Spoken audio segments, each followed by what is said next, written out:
You're in the Paracast, the gold standard of paranormal radio. And now, here's Gene Steinberg. With Gene and with Chris being on remote this week.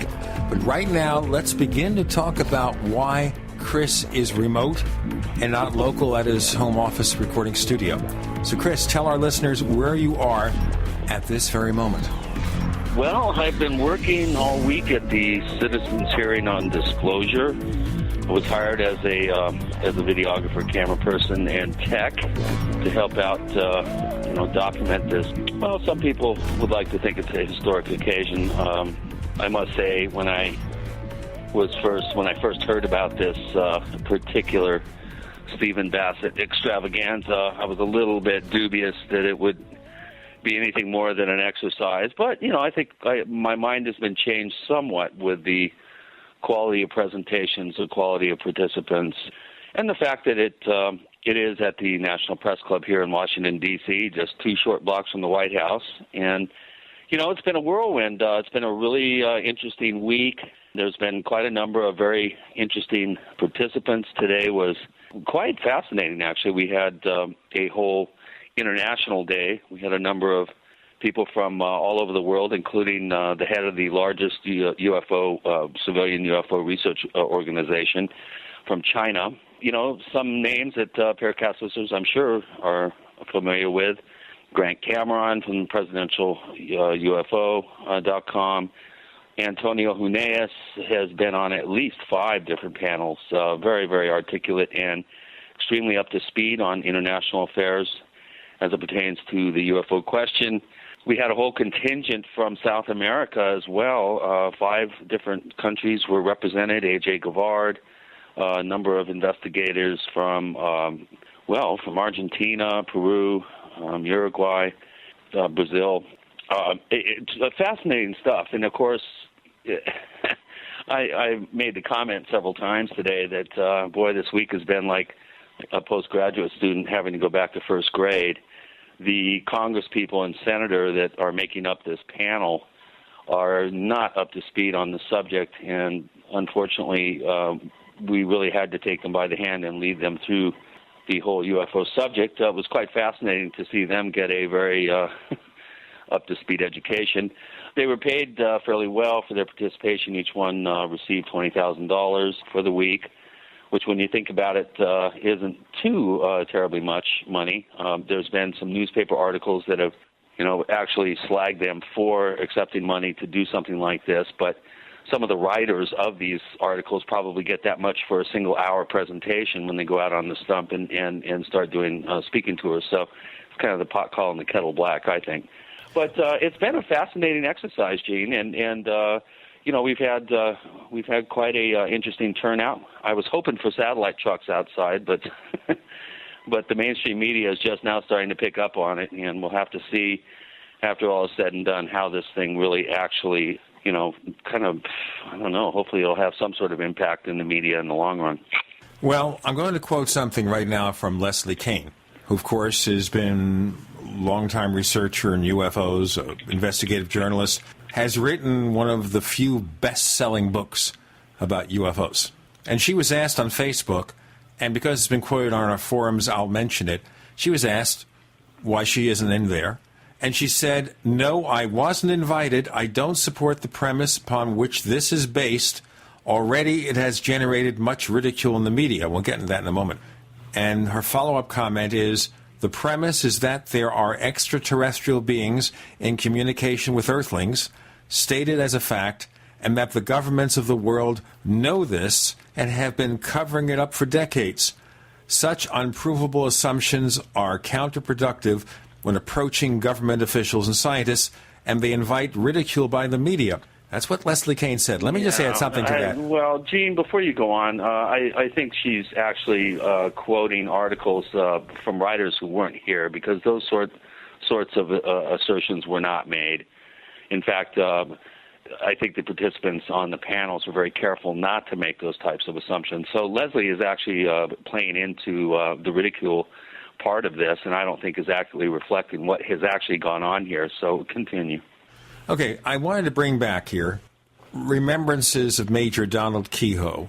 Now, Kehoe, in the 50s, 60s, etc., was roundly criticized for being too politically correct in trying to generate hearings from Congress, getting more scientific interest. So he would avoid getting involved in contact claims and reluctantly got interested in abduction claims. And anything that strayed from the basic UFO theory that these are solid objects that can be tracked on radar, that leave trace evidence, that fly in ways that exceed our scientific knowledge. He, of course, maintained they were spaceships, but he wanted scientific investigation. When we get to some of the paraphysical UFOs, the stranger aspects of it, he didn't want it. Now, that was a representative of his personal belief. Now, whether or not that was representative of his personal belief is not important. It was being very careful, being very conservative in making presentations before people who are apt to be skeptical. You want them to first get interested in the subject, believe it's worthy of scientific study, and let them discover the stranger aspects of the mystery and all the side issues. That was his approach, and I gather Leslie Kean is taking a similar approach. Now, understand here, if you read some of the stories that have come out, and you've been tied up at the video camera all week, so I'll assume you haven't seen all of them. I have not had a chance to, no. Okay. New York Daily News, for example. We have a story from the New York Daily News, and let me just put it here. UFO buffs beam up to well-paid ex-Poles. New York Daily News. Now, New York Daily News is a tabloid newspaper. It can be a little extreme. So what they did, of course, is they emphasized the people with the propellers on their head. Someone wearing a T-shirt saying, Telos, Hollow Earth. Okay? Another picture shows a congressman who has his fist on his face, and he looks like he's about to go to sleep. Well, I mean, anybody that's ever seen a congressional hearing, I mean, you can grab any number of shots of Congress people in various poses like that. That's not, I don't think that's fair. It's common, of course, that if you're practicing gotcha journalism, you will find a picture showing the person you want to depict in the worst light. Oh, so, if, for example, if you like President Obama, he's going to be smiling. If you don't like him, you find the picture where he's frowning for a second. And, of course, no individual, no human being can have a perfect face all the time. This is how it goes. Except for you, Gene. Right, because I don't like my face seen.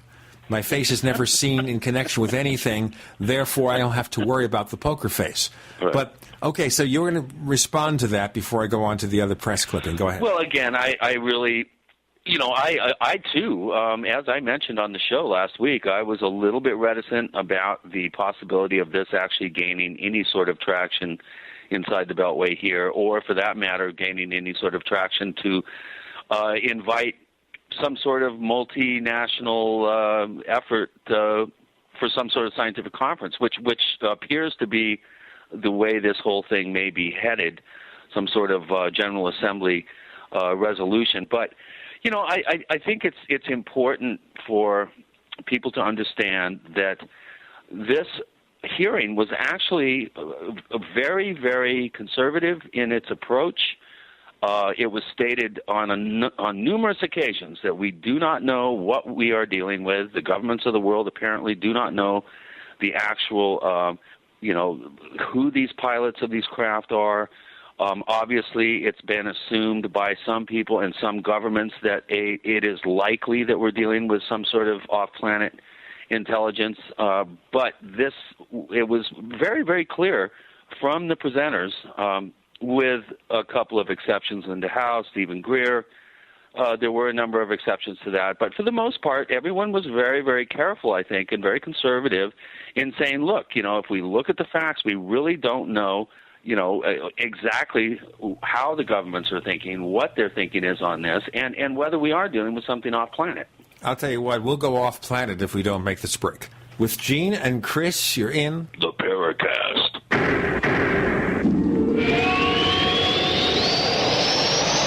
Don't complain about your cable bill going up and up and up. Do something about it. Grab a pencil and jot down this special number, 1-877-804-MY-TV. The more cable TV rates go up, the better digital satellite TV looks. So, disable the cable and get more of your favorite channels in 100% digital quality for less money. Call 1-877-804-MyTV right now to sign up for packages starting as low as $19.99 and up to 4 rooms. And there's no equipment to buy. That includes your free HD TV upgrade, your free DVR upgrade, and your free professional installation. And the best part, the pristine digital picture and sound. Call 1-877-804-MyTV. So, what are you waiting for? Pull out your major credit or debit card. Call 1-877-804-MyTV. 1-877-804-MyTV. Disable the cable, cut costs, and get more. Call 1-877-804-MyTV. 1-877-804-MyTV. Friends, this is Alex Jones for MidasResources.com. For more than 15 years, I have exclusively used Midas Resources for all my precious metal needs. Whether it's bullion or collectibles you're looking for, Midas Resources is simply the best. I own my gold as a hedge against inflation. This Federal Reserve fiat currency could go the way of the Deutschmark and the Weimar Republic anytime. In these historically dangerous times, it makes sense to physically hold gold and silver. Midas already has some of the best deals in the industry. But if you give them a call and mention the radio special, they will give you a list of the day's super specials. Midas brokers are standing by to answer all your questions at 800-686-2237. They also have a lot of informative free literature explaining the opportunities and risk of holding precious metals. They are ready to answer your questions at 800-686-2237. Again, that's 800-686-2237. You've seen them on Doomsday Preppers. You've seen them on network television, Shipping Wars, and the History Channel. Now, the strongest shelters money can buy are here. Atlas Survival Shelters. Made in America from 10-foot diameter galvanized corrugated pipe up to 11 times stronger than square box shelters and built to last up to 200 years. And you won't believe the amenities. Atlas shelters contain microwaves, refrigerators, big screen TVs, water tanks, septic systems, bulletproof hatches, and much more. Virtually everything you have at home, just buried 20 feet deep and bomb-proof. See the amazing Atlas Survival Shelters at atlassurvivalshelters.com or call 1-855-4BUNKER. That's 855-4BUNKER or atlassurvivalshelters.com. Financing now available. Atlas Survival Shelters. Better prepared than scared. To have a fighting chance against cold and flu bugs, get the world's best garlic extract, Allison Plus C. Fight viruses, bacteria, and fungi with Allison Plus C. Scientifically proven in double-blind studies using low doses to greatly reduce the number, severity, and duration of common colds. Allison Plus C contains 300 milligrams of stabilized allicin, the active ingredient in crushed garlic. Studies show Allison Plus C is effective against MRSA, bacterial, fungal, and viral infections. One tablet of Allison Plus C has the equivalent of 40 cloves of garlic. Allison Plus C supports your body's resistance to all types of conditions and can help lower high blood pressure and high cholesterol. So boost your body's resistance to infection with nature's best garlic extract. Allison Plus C. To order, call 855-ALLISON. That's 855-255-4246. Or go to AllisonPlus.com. Spelled ALLICIN plus.com. Get Allison Plus C from Affinity Health Products. We'd like to hear from you. If you have a comment or question about the Paracast, send it to news@theparacast.com. That's news@theparacast.com. And don't forget to visit our famous Paracast community forums at forum.theparacast.com.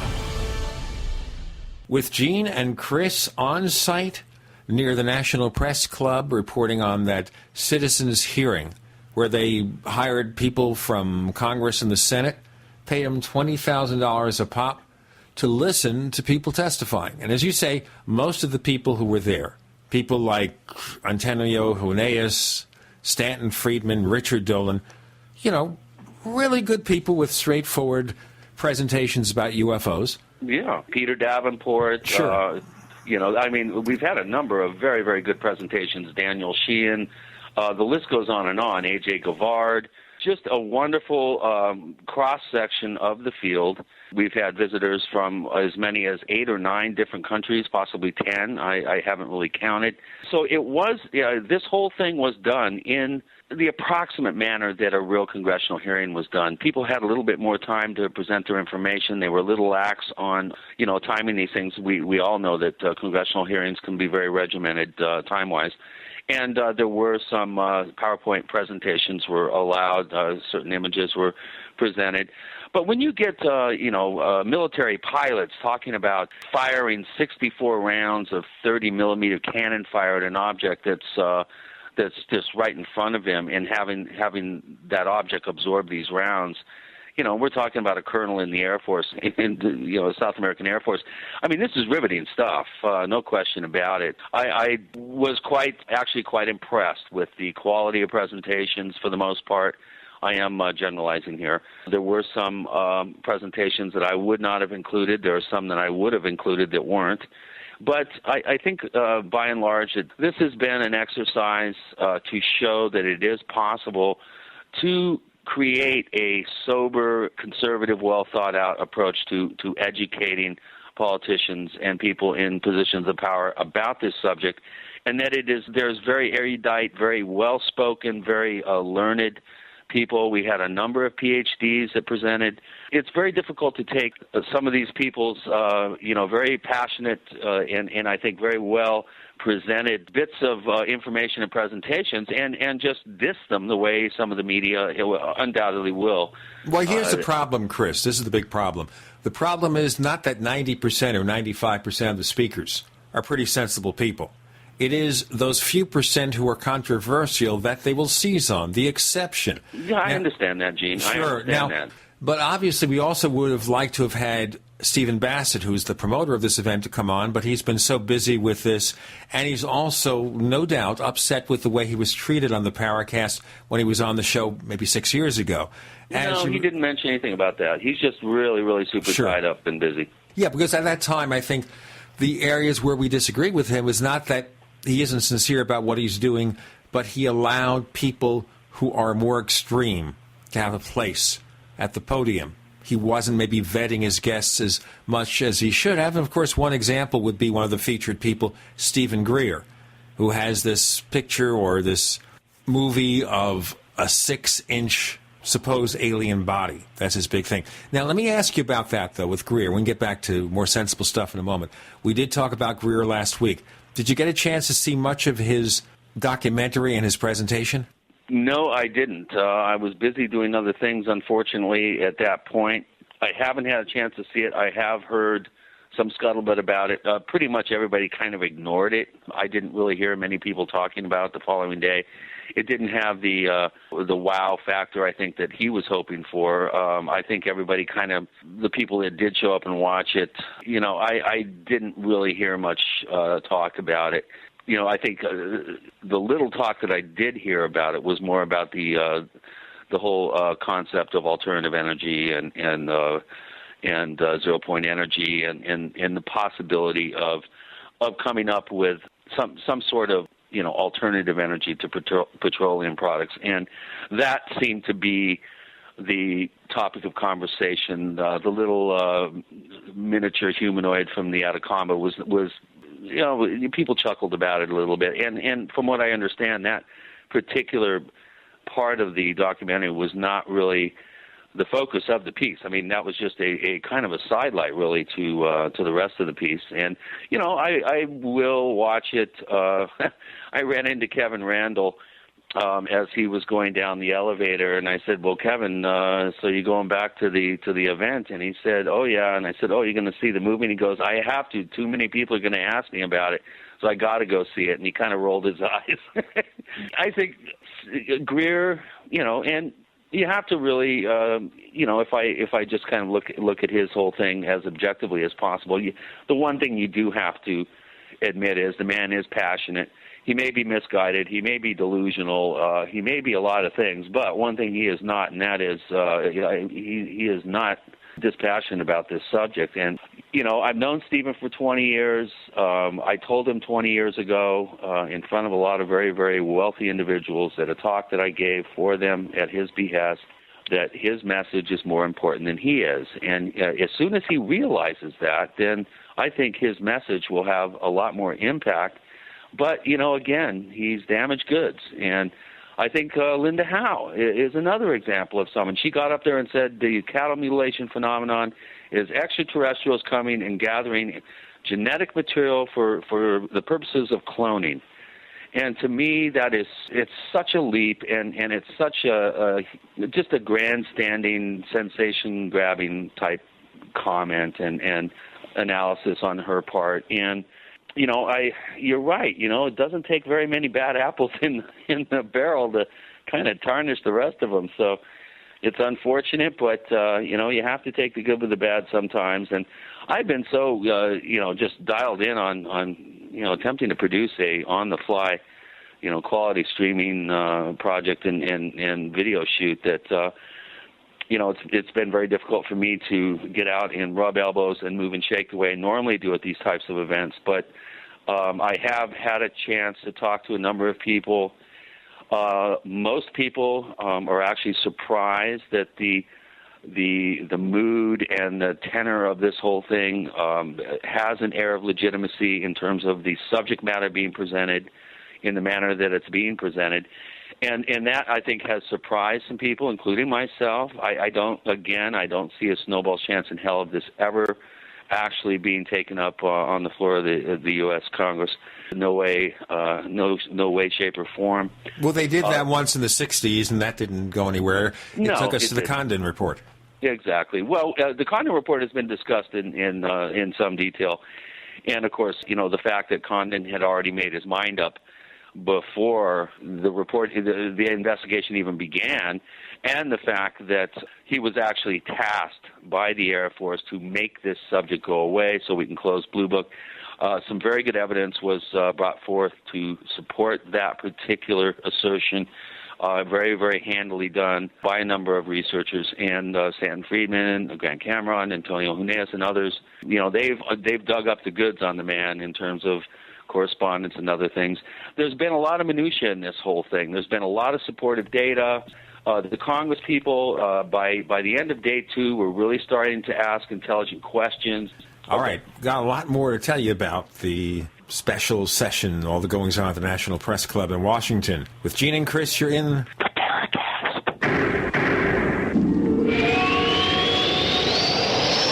The GCN Radio Network, providing the world with hard-hitting talk radio. GCN.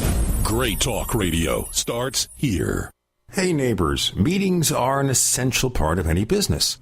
Making presentations to clients, collaborating with your colleagues. Well, make them as simple as possible to run and organize. Use GoToMeeting by Citrix, the easiest, most reliable online meeting service. With GoToMeeting, you can schedule an online meeting in seconds. Attendees can join with just a click from anywhere. Meeting materials are viewed on everyone's screen, making collaboration seamless. GoToMeeting is so easy to use for you and everyone joining your meeting. Plus, with GoToMeeting, hold as many meetings as you can for one flat rate. You have phone conferencing and voice over IP are included. My listeners can try GoToMeeting free for 30 days, a month of unlimited online meetings free. Visit GoToMeeting.com, click on the Try It Free button, and enter the promo code PODCAST. That's GoToMeeting.com, promo code PODCAST.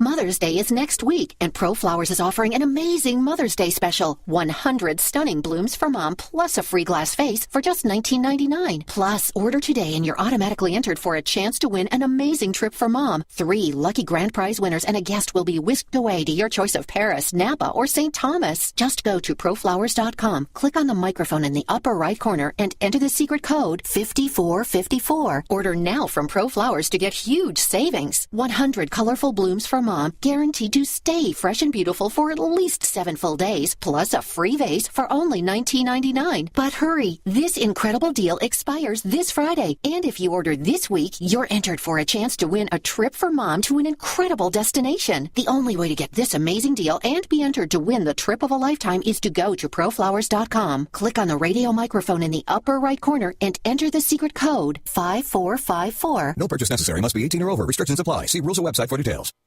Got a simple question for you. Can you sell? Yes? Okay. Can you sell the intangible? If yes, and you'd like to work 9 to 5, Monday through Friday, with no overtime, no weekends, if you're passionate about not closing sales, but about opening relationships, if you truly have a desire to serve global clients who need your advertising expertise, and you're local to the Twin Cities and Burnsville, are hardworking, self-driven, with experience in sales, marketing, or advertising, are personable, and a whiz on the phone, GCN wants to talk with you right now. GCN, the Genesis Communications Network, is one of the largest independent talk radio networks in the world, and we're hiring right now. We offer benefits and an excellent commission structure. Experience preferred, but we'll train the right person. Is that you? Submit your resume today to advertise@gcnlive.com. Again, that's advertise@gcnlive.com. Come work with the Genesis Communications Network, an equal opportunity employer. What do you do when your propane runs out and you don't have a large amount of wood for cooking? That's when you need a Grover rocket stove from StockStorage.com. The Grover rocket stove starts easily with any combustible material like junk mail, small twigs, leaves, weeds, or dry sagebrush. Then just add a small amount of kindling wood and you'll be cooking entire meals in minutes. Grover rocket stoves are made right here in the USA and are built to last a lifetime using heavy-duty thick-gauge steel and are painted with high-temp paint to withstand heat. Go to StockStorage.com and see 3 great Grover rocket stoves, stainless steel, heavy duty, or our original Grover rocket stove for only $135 and get free shipping to the lower 48. For phone orders, call 801-361-6984 or go to StockStorage.com. That's 801-361-6984 or StockStorage.com. The original Grover rocket stove minimal wood use cooking stoves, available exclusively from StockStorage.com. Hi, this is Don Ecker, and you are tuned into the Paracast. Let me tell you what, you're going to hear stuff here that you probably won't hear anywhere else. Hear that, George Snorri? With Gene and Chris on the Paracast, Chris is on scene or near the scene of the citizens' hearing on disclosure taking place at the National Press Club. And I was asking you, Chris, about the press coverage. Earlier we mentioned that the New York Daily News wasn't very happy about it. One of the bloggers made a big deal about the members of Congress who were there, the ex-members of Congress, and some of the sillier things they've said. And then there was a story I caught from the Washington Times before the event where it was more or less serious, but mentioned the fact that a couple of years back, Stephen Bassett had sponsored a petition on disclosure with less than 20,000 signatures, went to the White House, and a response from the White House flunky who said, of course, that they determined there are no UFOs, that's it. I saw a story in the Washington Post which was okay. Are we seeing much media presence there, though? Well, initially, no. There was very little, mainstream, marquee name publications here. We did have a photographer from the New York Times who was just blown away by the quality of, the presenters the first day, and has been dogging for 2 days his writer, who I guess would be covering an event like this here in D.C., and we do expect, hopefully, to have some sort of coverage from the New York Times. We have seen some bloggers, some smaller alternative news writers here and stringers and whatnot. But, there's not, we don't have a line of satellite trucks down the block by any stretch. That's to be expected. I mean, an event like this is, it really doesn't have much of a chance to gain some sort of mainstream coverage. And all of us knew this going in. I think you and me have talked about this here the last couple of weeks since this whole thing was announced. But because of the quality of presentations and, a certain level of gravitas actually has been attained, much to my surprise, I think, in some sense. I do expect that we will, at some point, see some sort of mainstream coverage.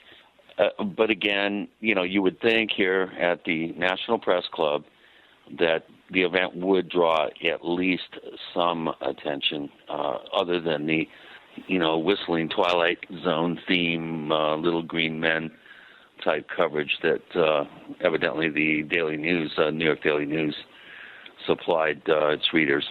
Well, a lot of it is, of course, that there are lots of other stories being discussed, of course. They're still talking about the immigration law. They're still talking about North Korea, though that's died down. Obviously, the bombings in Boston, events in Syria. Will the U.S. have to act? All sorts of political stuff in Washington, which is getting first play, and maybe in terms of news, an alternative story of this sort is destined not to get the coverage, no matter what.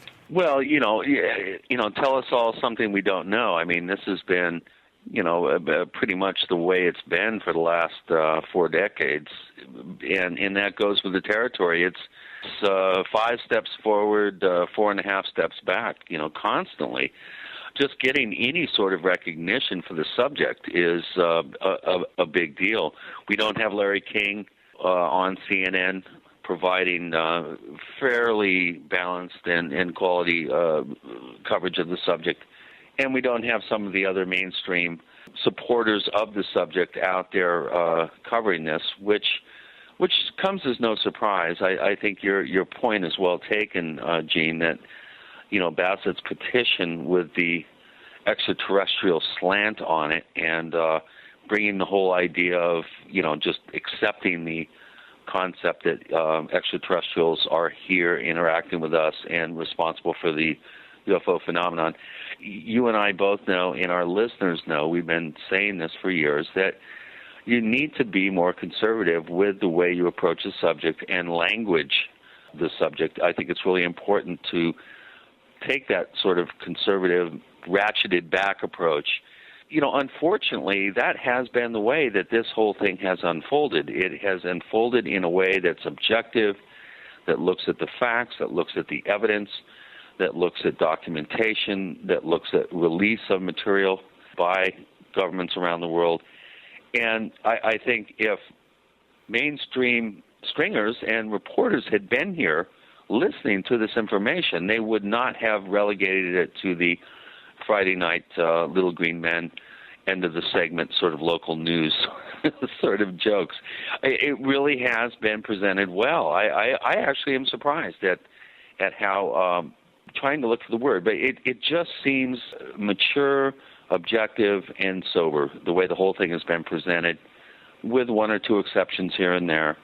But I think, by and large, I think the people that were presented here, the subjects and the subject matter and how it was conveyed, how it was relayed to these, retired, basically, Congress people, and I think we have a senator here as well, a retired senator. I mean, they have expressed their astonishment at, the revelations that have been kind of put in their direction. I mean, we're talking hundreds of thousands of pages of documentation. We're talking hundreds of thousands of sighting reports, and even if only 5% of these are real, we're talking about thousands of reports that deserve scientific attention. These facts have really impressed these congressional people, and I think it's really come across in their comments, in the quality of their questions, and in their enthusiasm. I think that they're actually trying to help the field come up with a way to get mainstream acceptance on a worldwide stage for the subject matter. That would be a major question, of course, whether these ex-members of Congress even have the political clout anymore to persuade the people who are currently in those positions, either the people who replaced them or other colleagues they built up, especially those representatives who were in Congress for a number of years. They have to have all those alliances. But you kind of think also with UFOs, so many of them won't touch the thing with a 10-foot pole. Maybe these representatives are seriously listening. They're truly impressed by the kind of evidence, with the few exceptions we've talked about. They're coming up with workarounds. As I mentioned earlier, I think it's important to understand that there's not a snowball's chance in hell that such a poisonous third-rail subject would ever be embraced by anyone in the U.S. Congress. I mean, that's pretty much everybody agrees that that's just not a fruitful avenue to try to go down. Basically, what they're suggesting, and I think what a number of the presenters are agreeing with, is some sort of UN approach, some sort of multinational approach that almost shames the U.S. into doing the right thing. Obviously, I mean, it's been really demonstrated, I think, very effectively by the presenters that the United States basically is captain in this whole thing and is running roughshod over disclosure.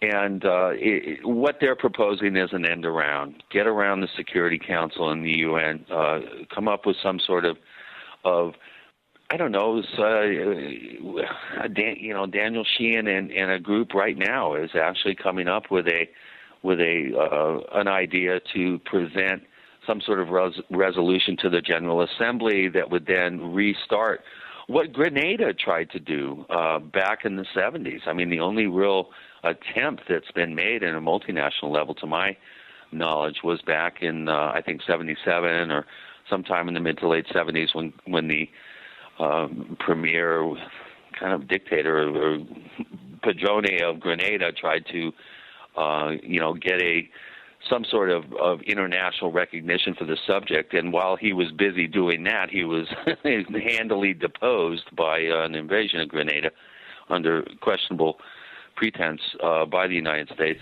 And obviously not because he was going to come out with UFO information, but conspiracy theorists would say that. With Gene and Chris, you're in the Paracast.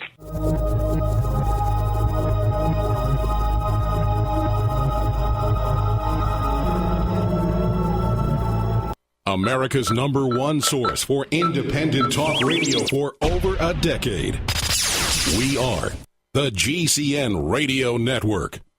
Don't complain about your cable bill going up and up and up. Do something about it. Grab a pencil and jot down this special number, 1-877-804-MY-TV. The more cable TV rates go up, the better digital satellite TV looks. So, disable the cable and get more of your favorite channels in 100% digital quality for less money. Call 1-877-804-MY-TV right now to sign up for packages starting as low as $19.99 and up to 4 rooms. And there's no equipment to buy. That includes your free HD TV upgrade, your free DVR upgrade, and your free professional installation. And the best part, the pristine digital picture and sound. Call 1-877-804-MY-TV. So, what are you waiting for? Pull out your major credit or debit card. Call 1-877-804-MY-TV. 1-877-804-MY-TV. Disable the cable, cut costs, and get more. Call 1-877-804-MY-TV. 1-877-804-MY-TV. Ceramic body armor is rated to stop 6 hits. But what about the 7th? Unlike ceramic or Kevlar, Infidel body armor is proven to take hit after hit, and it just won't quit. Reasonably priced and designed for the smart civilian prepper, Infidel stops hundreds of hits from small arms to high-powered rifles. That means safety and peace of mind. Buy yours at InfidelBodyArmor.com. Spelled INFIDEL BodyArmor.com. Infidel Body Armor just won't quit. We the people grow cotton, weave fabric, engrave ink, embed strips and fibers to protect from counterfeit and carting to a private bank, having it lent back at interest, forcing taxes to service debt. This capitalism, or was Jefferson correct when stating a central bank issuing the public currency is a greater menace to the liberties of the people than a standing army? Hi, Ted Anderson. I'm placing a free silver dollar in a book that explains our monetary system. Call for your copy, 800-686-2237. It's time to understand the system. Call 800-686-2237. That's 800-686-2237. Hey there, my name is Frank Bates. Do you know the #1 most valuable item in a crisis? Some people think the answer is gold. Others think it's a gun. But the correct answer will shock you. I just created a free video at crisis123.com that reveals a surprising item that is more valuable than gold in a crisis. 97% of Americans don't have this one critical item. In fact, they haven't even given it a thought. And the sad truth is that you may not survive without it when a real crisis hits and a starving mob is right outside your door. What I have to tell you could literally make the difference between life and death for you and your family. Watch my video at crisis123.com to discover the number one most valuable item in a crisis. You'll be shocked. See the controversial video that thousands of other smart patriots have already seen in the last 3 months.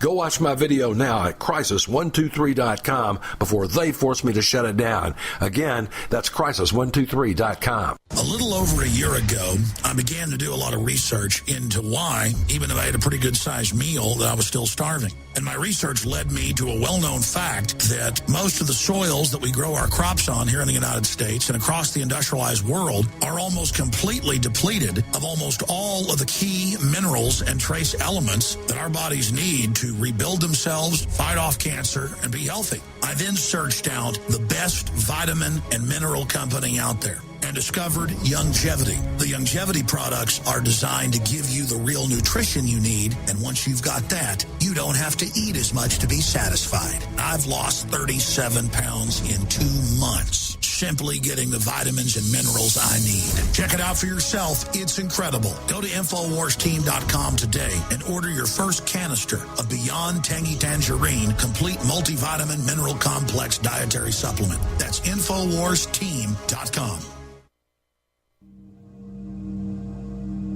This is Leslie Kane, and I'm with the Coalition for Freedom of Information, and you are listening to the Paracast.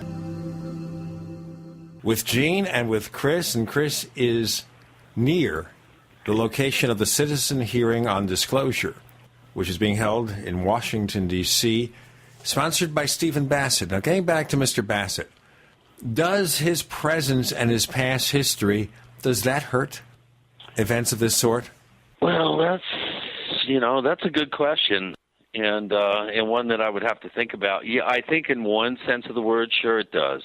He does have a presence here in the D.C. area, of course, with the long time running of the X conferences nearby Maryland. But I think because he had this, I don't know where he came up with it, but he had a $600,000 budget to pull this thing off. And I heard that he found, as they say, a rich person. They did mention him in the newspapers, but, to respond to what they say, we'd have to attack that individual, which is not fair.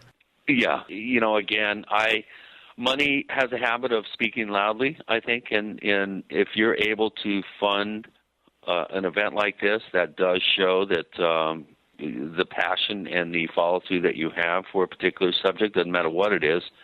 In this case, Stephen does have a rather checkered track record. One of the many, we've talked about this, Gene, on the show, and other people have mentioned it, guests have mentioned it, that if you mentioned it earlier in the conversation here, that, if you have a couple of bad apples in the barrel, it's going to taint everything else. And, you do have to always keep in mind that the quality, the lowest common denominator, the quality of the least credible witness or expert or person presenting is going to be the level upon which everything else is going to be criticized or judged. So, that being said, of course, Stephen does have a history of presenting some questionable individuals at the X conference, and I think he did a much better job vetting presenters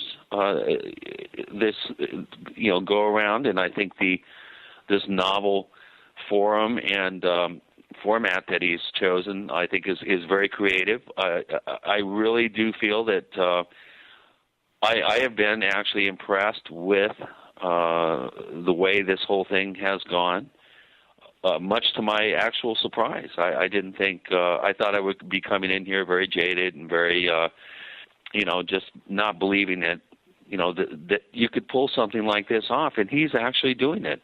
This is being pulled off, and it's being streamed live. If anyone's interested, go to Citizens Hearing on disclosure.com. I'm not exactly sure what the website is. You can help me out with that.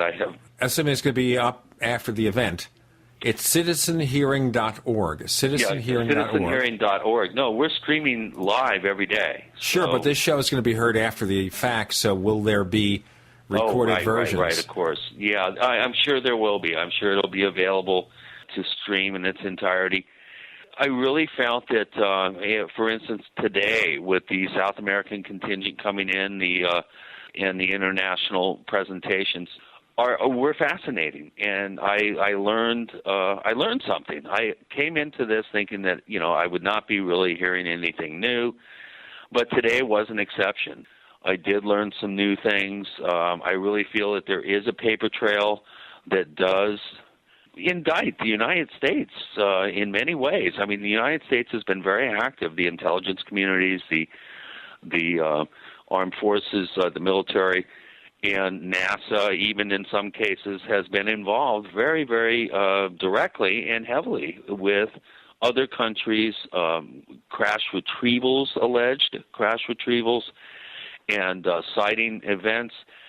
Project Saucer, I found out, which was a 4-month, the Brazilian Air Force, basically, because of the Claris events and the events at the mouth of the Amazon River back in '77, where people were actually being attacked. Quite dozens of people were severely injured. One person, in one sense, up to 4 people. And I've even heard stories of even more people were actually killed by UFO attacks. I mean, this is heavy stuff, and these Congress people were quite alarmed at hearing this information. Of course, Jacques Vallée mentioned these particular incidents in his book Confrontations. Bob Pratt wrote a book about it. They were quite amazed at this, and what amazed me was that Project Saucer was only lasted for 4 months, from September through December 1977, and if I remember the actual year. And then as soon as there was a actual face-to-face contact with the head of Project Saucer, who was in the Brazilian Air Force officer, they closed the project down as soon as the U.S. got involved. As soon as there was direct contact, allegedly, then the project was shut down when it was taken over by the U.S. military and intelligence services. So that, to me, was a bit of a revelation. I did not know this information. And there were a number of very interesting, kind of subtleties and blatant examples of U.S. involvement in the UFO subject overseas. And I think this came as quite a surprise to many people, including these neophyte Congress people who were being given a pretty intensive education here in the last 4 days. It's been pretty intense for them, and they're hanging in there with it. Now, Chris is talking to us on a Thursday.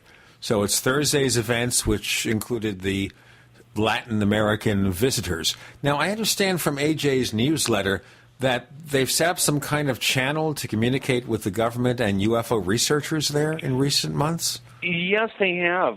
Actually, according to AJ, there has been a melding of civilian and actual government investigative efforts and research efforts. Now, imagine, before you tell us more, imagine if the U.S. government hooked up with MUFON. It'd be like that. Right, it'd be like that. Yeah, like a snowball's chance in, I don't know, Ibiza or something. No, that I just said there's no way that could happen. The fact that it has happened in Brazil, and the fact that for instance, the Cometa report, which is the civilian report, but in France, but we have seen other countries that actually have. Uruguay, for instance, for many years has had complete transparency. At least, we can say that based on what we know. But these types of scenarios, I think, are a lot more commonplace in South America and other countries than they'll ever be here. Basically, what's coming out of this is the U.S. is cracking the whip on this, and everybody is following the U.S.'s lead to a certain extent. And the U.S. is the ultimate egg that needs to be cracked before we'll get any sort of mainstream acceptance for this subject, and most importantly, scientific involvement with the mainstream scientific community. It's pretty apparent to me that that the U.S. is really calling the shots on this. And, of course, the media in this country, as we have talked about already, is pretty much they're toeing the line and maintaining this kind of air of ridicule and debunking that's been in place since the Robertson panel in the early 50s, when the CIA decided that the only way to deal with this project in terms of the public is to ridicule it and, in their own words, debunk it. So, 60 years down the road, we're still seeing this very entrenched sort of approach by the media that's in place in this country, and that's not the case in other countries, as I and others found out today. Now, the thing to point out here is that, do you think that all these years the media conglomerates have been under the influence of the government of the United States to do this, or it's just a force of habit? Well, UFOs, it's a wacky subject. Why pay it attention if we have more important things to cover? Well, I think there's a little bit of that, but I think that we've seen almost a institutional sort of boilerplated response. Our good friend and buddy on the Paracast forum.theparacast.com, Lance Moody, who, back in the early 90s was involved in coming up with boilerplated responses, skeptical responses to media stories that would appear in media outlets around the country. I think it's become so institutionalized at the behest of the government originally. Of course, the New York Times response to the initial Roswell story, I think, is a classic sort of Typhoid Mary story. By the way, Chris will tell you what that Typhoid Mary example was as we continue with our coverage of the citizens' hearing on disclosure, or no disclosure, as it were. With Gene and Chris, you're in the Paracast.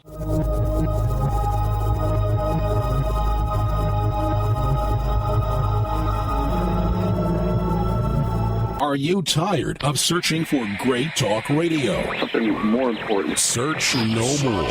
We are the GCN Radio Network. Hi, this is Ted Anderson. If you'd like to listen to GCN programs on the go, I have great news. GCN has created a Droid and iPhone application, and it's free. Just as easy as going to GCNlive.com, click on the banner, and download. Before you know it, you'll be listening to your favorite hard-hitting GCN shows, live or on demand, right on your Droid or iPhone, 24/7 and on the go. So download the Droid and iPhone app free by clicking on the banner at GCNlive.com. Thanks again for listening to GCNlive.com. Again, that's GCNlive.com. Hi, this is Ted Anderson. Have you ever wondered why banks, stockbrokers, investment advisors won't talk about gold IRAs? They've been available since 1986, yet the financial industry won't recognize the value of gold for your retirement. Gold has outperformed paper investments, yet no word about IRAs. If you would like to have gold for your retirement, call 800-686-2237. Don't get left behind by rising inflation and low returns. Call 800-686-2237. Secure your future and call 1-800-686-2237. Sergeant Dave Scott, Army Search and Rescue veteran, wants you to hear this urgent message. All emergencies have casualties, but in America, most casualties from storms like Katrina and Sandy only happen because good people were in the wrong place at the wrong time. Don't let that happen to you. Visit yourbugoutplan.com on the web. Watch a free video presentation of the skills you need to be long gone before any disaster can touch you. You owe it to yourself and to your family to watch this. Head to yourbugoutplan.com on the web right now, yourbugoutplan.com. Bills in front of Congress right now could take away your right to keep and bear arms. If Obama has his way, all guns will be either banned, restricted, or confiscated, possibly by executive order. The best way to keep your guns is to hide them. What Obama can't find, Obama can't take away. You can protect your guns from any threat. Download our special report, How to Hide Your Guns, at GoHideYourGuns.com. Learn how to hide your guns while keeping them readily available. Get the report now before they make us take it down. On the web at GoHideYourGuns.com.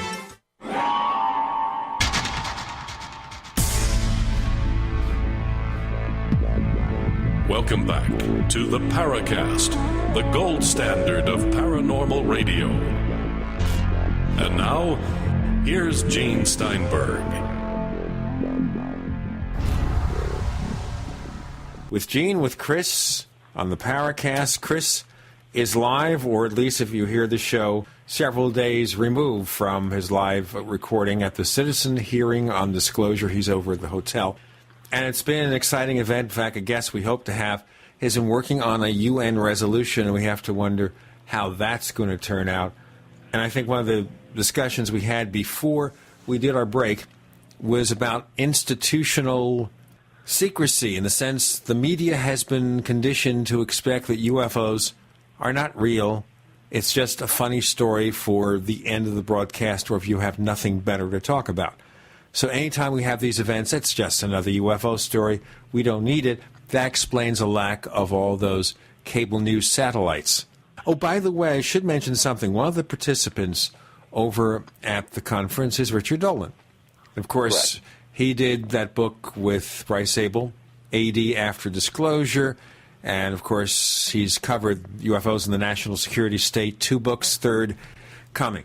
Now, according to another report in our forums, they asked Dolan why he appeared with that crazy character in a documentary, the guy who I talked to him about that, too. In fact, I happened to run into him as I was coming in to check in, and he turned around and saw me, came running over and said, "Chris, let me explain. And he said he'd gotten several calls and emails about his appearance on the Third Phase of Moon radio show. And he pleaded ignorance. He said, "I didn't know who these people were. This was a last-minute thing. I was misled. I didn't really realize." He said, "Look, I did it. I kind of embarrassed about it, but and I said, look, Rich, first of all, I didn't really slag you about it. I understand you're a publisher. I mean, you're trying to reach the biggest audience possible." And he said, "If I had known," he said he wouldn't have done it if he had known exactly who these people were, and he seemed a little embarrassed about the whole thing. Well, I know with some of the other people who asked him, the words were a little bit more explicit. But I expect Stanton Friedman, who was also interviewed by that crew, and we won't mention their name anymore. We call them now the twins who shall not be named. Ah, yes, okay? I forgot the our twins, new moniker. Yeah. Right, the twins who shall not be named. Okay. Well, you can bleep it out. Do you have a bleep sound? You know what? I think that might be fun. We'll see what happens. Okay, we'll record different bleeps, and so if you hear their name, we decided to not bleep it, but if we bleep it, then it is bleeped. Okay. And that's the bleeping truth. It's bleep, not Blake, right? Right. Oh, forget it. You see, they say I tell bad jokes. And we have that listener, and by the way, I asked the listener for an example that where Chris tells bad jokes. Take my wife, please. I did that already. And Chris also says there are words, he utters words that do not exist. Very good about that. Bullpucky.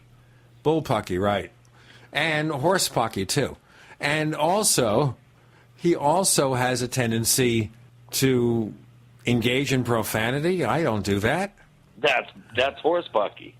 The horses are going to resent this, There's going to be a horse lobby that will be neighing at our windows or something like that. And they will be attacking the Paracast for this, all because of his use of these words. Oh, well. Actually, if you look at the guest list, other than a certain Dr. Greer, and by the way, on the forums, we take out the letter E and make it an apostrophe, so it's GRE''R. That's our new way of referring to him. Grr. Right, if you do it the proper grr, I can have my dog record it. My dog has a nice tenor bark, so we think we can have my dog do it every time we mention that person's name. And Linda Moulton Howe, we can have the sound of a cow mooing when we mention her. Yeah. Okay, that's it. And she thinks, of course, that cattle mutilations are E.T. But if you watch the episode of Grimm on NBC, cattle mutilations are done by one of these weird creatures, where they look like humans and their heads morph into some kind of monster. That's who really did the cattle mutilations. That sounds good. I like that. That sound like fun? Yeah, it sounds like great. Just what I want to stumble into in a dark pasture. Let's get back to this event and back to what's happening in the UFO field and where it's going. Now, I also don't see here any major representatives from MUFON, except for some people who were maybe regional directors or such. Yeah, it's very interesting you should mention that. MUFON is very noticeably absent. Of course, George Filer is here. Peter Davenport is here from the National UFO Reporting Center. I finally got a chance to meet Peter. We had a really good talk. He's very interested in jazz to come on the show again. I think he's been on before, right? Years ago. He was on the show years ago. We'll have him back. We want to have Richard Dolan back. George Filer, we'll certainly welcome him. There are a number of participants. AJ, for example, whom we'd have back in the near future, especially with the developments in Brazil. I think it's time that we do talk to AJ again and get a clarification. Obviously, Peter Robbins was there, no doubt talking about Rendlesham, right? Yes, and we do have a bit of news from the Rendlesham case. Okay. Of course, John Burroughs and Penniston were here, and they had their lawyer with them, actually, at the witness table or the presenter table during the portion of the second day, I think, when we were talking about Bentwaters. And it sounds like they, and this is, some things came out about how the military and the government has handled their involvement in the original December 1980 events, which, of course, to some of our new listeners, the Bentwaters case or the Rendlesham Force case occurred at the SAC Strategic Air Command NATO base at Bentwaters, and it occurred over a 3-night period. John Burroughs and Jim Penniston actually were involved in the first night. Burroughs was also involved in the third night. And Penniston actually touched a landed object and received a download of what turned out to be binary code, which is very interesting. But one thing that I didn't know, Gene, and this is interesting, is both men fairly soon after the event started suffering some fairly severe health problems. Well, of course, Burroughs mentioned that on the Paracast. He was on with Peter Robbins a few years back. Right, but I didn't. I think that they've kind of downplayed it over the years, and to find, talking with them myself, actually, the night before the event, I found out that some pretty serious health issues were very quick to ensue after the event, and in trying to get health care and get doctors to help them out. Come to find that the military has classified their medical records. Now, I didn't know that. And I didn't also know that, when John Burroughs, for instance, went to a physician, and the physician tried to get his medical records from the 1970-1980 time period, the VA told him that Penniston was not in, or that Burroughs was not in the Air Force during those years.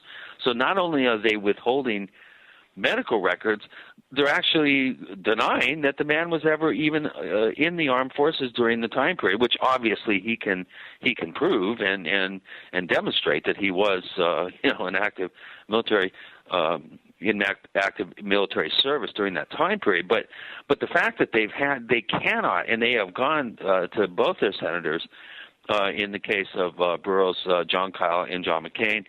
They've done everything they can to get their medical records released so that they can get proper health care. And this is outrageous that you would have two long-term veterans being treated in such a tawdry and almost criminal manner. To me, that was a real eye-opener for me, and I think for others, too. We're, of course, covering the citizens' hearing on disclosure. With Gene and Chris, you're in the Paracast.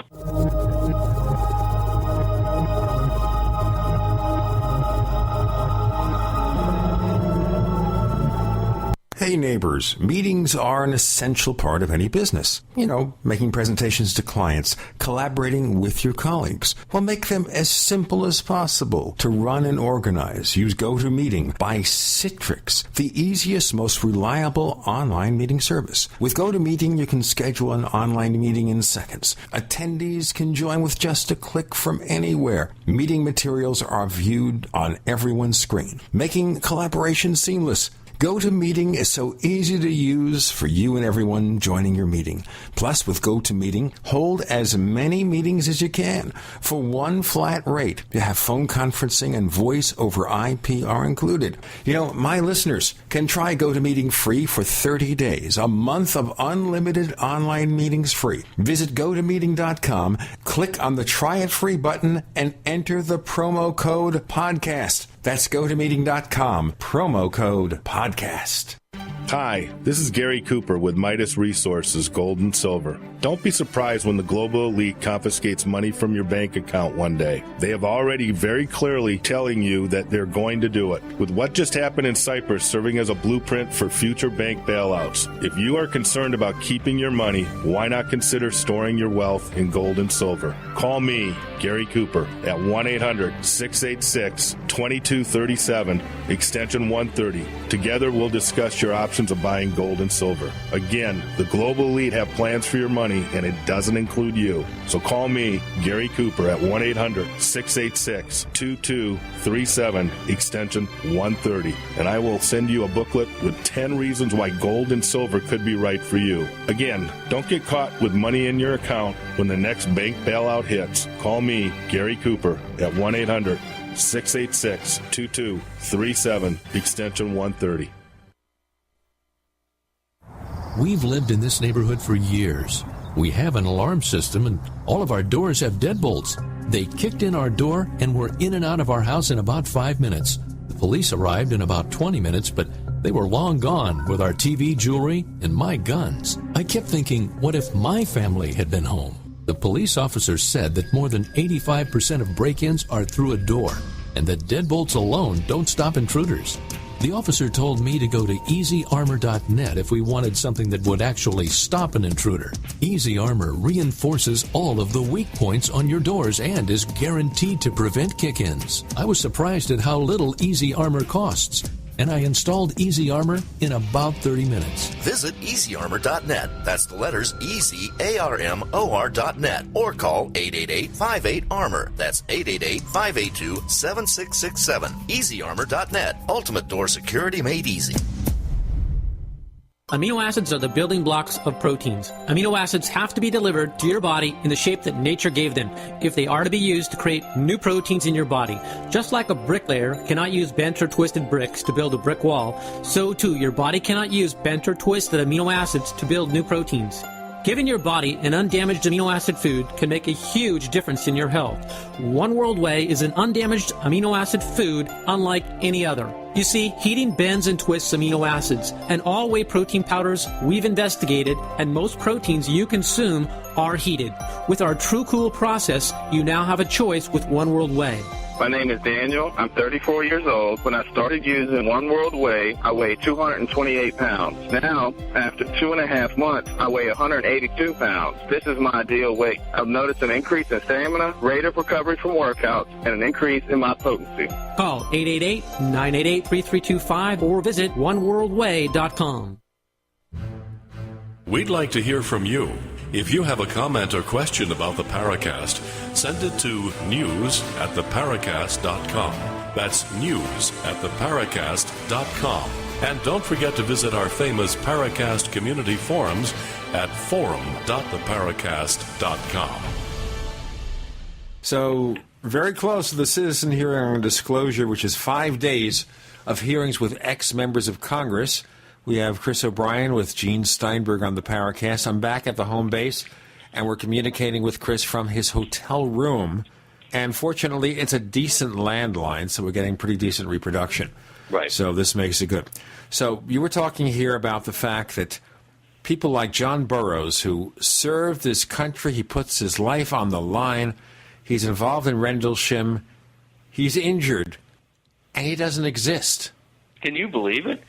I mean, it's one thing to, ask these guys to be quiet or to suggest that, hey, you're patriots, please don't talk about this. But it's another thing to actually, withhold your medical records and, when pressed, come up with this cockamamie scenario that you weren't even serving during the time period in question. To me, it's criminal. He would obviously have the records for that. Yeah, of He'd course. have his discharge he has all papers. sorts of records to prove that. But it's just it's the ability for a doctor to submit requisition forms for medical records with the Veterans Administration and to have that sort of scenario to fight upstream against that kind of response is inexcusable. And this, unfortunately, is the kind of stuff we've had to put up with. Now, what are they going to do? Are they going to try to take action against the government to get a hold of these records? I heard there was going to be a press conference and some sort of threat of a lawsuit was going to be announced. I may be scooping all that information here. That's fine. Go scoop. But I think that because the lawyer was there, because they've run into some real serious pushback by the government on this whole thing. I think that there will be some sort of legal action taken by them. I mean, come on. I mean, release the guy's medical records so that you can demonstrate to your doctor that you have a medical history that shows after this particular event, some really serious, probably caused by radiation, is pretty much what I think is going on here, at least talking with both men. That object was exhibiting some sort of and was somehow radioactive, but there was some sort of real active, energetic event going on with that object, and to be in such close proximity, trees in the area where this thing landed ended up becoming charred, and there's all sorts of evidence that they were impacted by radiation from that particular close encounter.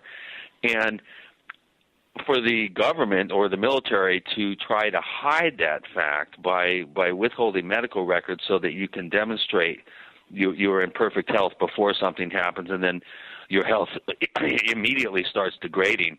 I mean, poor John Burroughs, I think he has he has a pacemaker and a defibrillator already as a fairly young man. I mean, I think these things were put in before he was 50.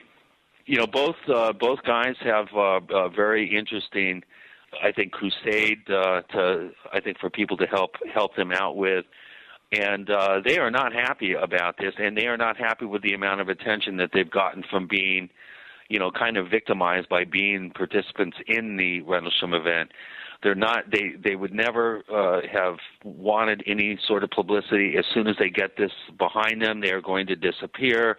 There's talk of moving to a South American country to get out of this limelight. They're tired of all this. I think John Burroughs has moved to Sedona, which I didn't know, and they mentioned that there's been some real major UFO event in the Sedona area in the last week or so, which I find very intriguing, which I'm going to be giving our Paracast listeners an update on when I get back home and start checking into this. But I guess about the time I left, there was some sort of major event that occurred in the Thunder Mountain Sedona area, which I need to make some calls and do some digging on that. But the whole thing to me is just another example of the subterfuge and obfuscation that the U.S. government continually presents to the public when it comes to people that have been involved in these types of events. It's like I said, it's inexcusable, and it's almost criminal, I think, if not criminal. Let's go into some other events. This was on Tuesday's session, April 30th, where they talked about Bentwaters. But there was also discussion of the people who were involved in the episodes recounted in Robert Hastings' book. And Robert Hastings, author of UFOs and Nukes, was not on the panel, but they did talk about... No, curiously. No, that is curious, but they did talk about nuclear tampering, where UFOs supposedly did things in relation to nuclear installations. Well, we had a bit of a scoop, and this kudos to Stephen Bassett. We had two captains came forward for the first time and talked about events that occurred in one case, I think the late 60s, and another case in the mid-70s, where they were launch control officers at IBM sites in the northern tier, Malmstrom, Minot area, those bases, and they recounted some very riveting testimony about events, including recordings that were taken at the time of radio communications between security teams that were going out, describing these objects that were rendering, in one case, up to 50 missiles were rendered inoperable, and by something that could only be described as EMP pulse, electromagnetic pulse, something like that, but not EMP. It was some other type of energetic event caused by these objects that were hovering over these sites.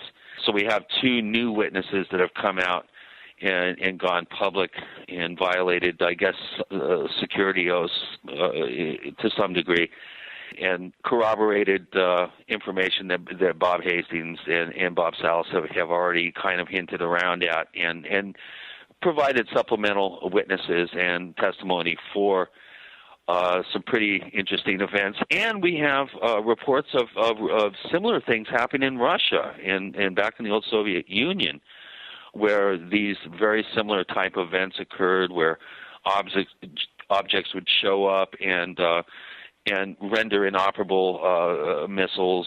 I wanted to hear about the event when the actual telemetry data was changed. That to me has always been rather frightening, to think that one of these objects could show up and instead of a site targeting some foreign capital, all of a sudden it targets your own capital or something by changing the actual telemetry data. I have heard rumors of that being the case in one or two incidents. I wanted to hear about that, but I didn't. I start thinking here of the original movie Superman, the movie in 1978, where Lex Luthor and his hench people changed the launch codes of test nuclear missiles. And right. What happened? Sure. But we're talking about this happening in reality, not in a Richard Donner film. We're talking about the citizens' hearing on disclosure. And so much more to come. You're in the Paracast.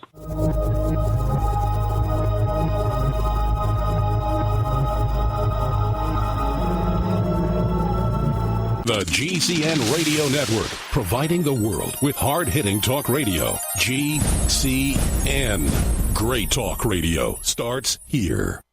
Don't complain about your cable bill going up and up and up. Do something about it. Grab a pencil and jot down this special number, 1-877-804-MY-TV. The more cable TV rates go up, the better digital satellite TV looks. So, disable the cable and get more of your favorite channels in 100% digital quality for less money. Call 1-877-804-MY-TV right now to sign up for packages starting as low as $19.99 and up to 4 rooms. And there's no equipment to buy. That includes your free HD TV upgrade, your free DVR upgrade, and your free professional installation. And the best part, the pristine digital picture and sound. Call 1-877-804-MY-TV. So, what are you waiting for? Pull out your major credit or debit card. Call 1-877-804-MY-TV. 1-877-804-MY-TV. Disable the cable, cut costs, and get more. Call 1-877-804-MY-TV. 1-877-804-MY-TV. HempUSA.org has a revolutionary wonder food for detoxing the body and rebuilding the immune system. Microplant powder can help unclog arteries and soften heart valves while removing heavy metals, virus, fungus, bacteria, and parasites. Plus, it cleans and purifies the blood, lungs, stomach, and colon. Keep your body clean with Microplant powder. Order today at 888-910-4367 or visit HempUSA.org. Hi, this is Ted Anderson. Have you ever wondered why banks, stockbrokers, investment advisors won't talk about gold IRAs? They've been available since 1986, yet the financial industry won't recognize the value of gold for your retirement. Gold has outperformed paper investments, yet no word about IRAs. If you would like to have gold for your retirement, call 800-686-2237. Don't get left behind by rising inflation and low returns. Call 800-686-2237. Secure your future and call 1-800-686-2237. Mother's Day is next week, and ProFlowers is offering an amazing Mother's Day special. 100 stunning blooms for Mom, plus a free glass vase for just $19.99. Plus, order today and you're automatically entered for a chance to win an amazing trip for Mom. 3 lucky grand prize winners and a guest will be whisked away to your choice of Paris, Napa, or St. Thomas. Just go to proflowers.com, click on the microphone in the upper right corner, and enter the secret code 5454. Order now from ProFlowers to get huge savings. 100 colorful blooms for Mom, guaranteed to stay fresh and beautiful for at least 7 full days, plus a free vase for only $19.99. But hurry, this incredible deal expires this Friday, and if you order this week, you're entered for a chance to win a trip for Mom to an incredible destination. The only way to get this amazing deal and be entered to win the trip of a lifetime is to go to proflowers.com, click on the radio microphone in the upper right corner, and enter the secret code 5454. No purchase necessary. Must be 18 or over. Restrictions apply. See rules or website for details. Are you still a traditional smoker? Now experience a new lifestyle and try vaping with e-cigarettes by LeSig. Imagine no ashes, stains, nasty smell, or coughing and hacking. With LeSig e-cigarettes' revolutionary microelectronic technology, rechargeable battery, and unique replaceable cartridge, you'll get all the benefits and satisfaction of smoking without the hazards. Choose your taste from a wide variety of our new American-made vape-free e-liquids at LeSig.com. And LeSig smokes the competition by serving thousands of worldwide customers with real people customer service, fast, free, same-day shipping, and a 30-day warranty and satisfaction guarantee. So are you ready for a new vaping lifestyle? Then call 870-518-4307. That's 870-518-4307. Or visit LeSig.com, spelled LECIG.com. LeSig e-cigarettes for today's modern smoker.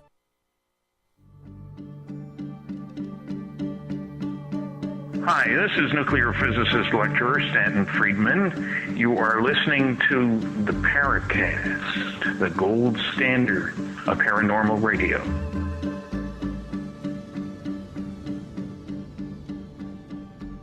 Citizens Hearing on Disclosure, Washington, D.C., National Press Club. You go to the site, who do you see standing there, clear as day? Stephen Bassett on the site. Let's look at some of the other events here. Now, we had hoped to have a few guests here who are participating in these sessions. You will hear them on the Paracast in the weeks to come. A lot of interesting guests, because even if this results in nothing, and it doesn't seem as if there's been much major coverage, a lot of things going on. Okay, there was a panel on Wednesday about documents. And I assume with Wood and Lyndon Moulton Howe and Stanton Friedman and Grant Cameron, it was about MJ-12, a lot of it? Yeah, and that was kind of a weak link, I think, in the chain of presentations. Dr. Robert Wood and Stanton Friedman did I think a fairly convincing job in terms of talking to these neophyte Congress people about the MJ-12 documents.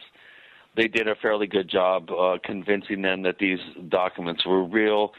I think anyone who has looked into this whole scenario, which, of course, feature Bill Moore and Jamie Shandera and the whole 35-millimeter photographs of these documents, they did a pretty good job of convincing the Congress people that these documents are real. I think the jury's been out for a long time on the authenticity of many, if not most, of these documents. It may be the perfect example of disinformation, where you have real facts that are totally surrounded by untruths. But they made a very convincing case. Of course, Grant Cameron presented some pretty interesting information that he's talked about already on the Paracast and other places that sort of kind of point to the U.S. involvement in crash retrievals and analyzing supposed wreckage and even possibly alien bodies and this sort of thing. Again, I think a lot of this is really open to question. I think that there's some real gems in there, but it's really hard, I think, at times to separate wheat from chaff. I do think that they did a good job. They had plenty of time to present this information. The format kind of held them back to a certain extent. If these people do their homework, I think they'll be able to come to some sort of, a point of personal clarity about these controversial documents. Whether they be MJ-12 or many of the other thousands of documents that have been slowly released over the years. It's really difficult to, as you know, Gene, and most of our listeners, I think, are aware, it's very difficult to determine the authenticity of reproductions of documents. They brought up, bedside confessions, the whole Roswell subject was addressed.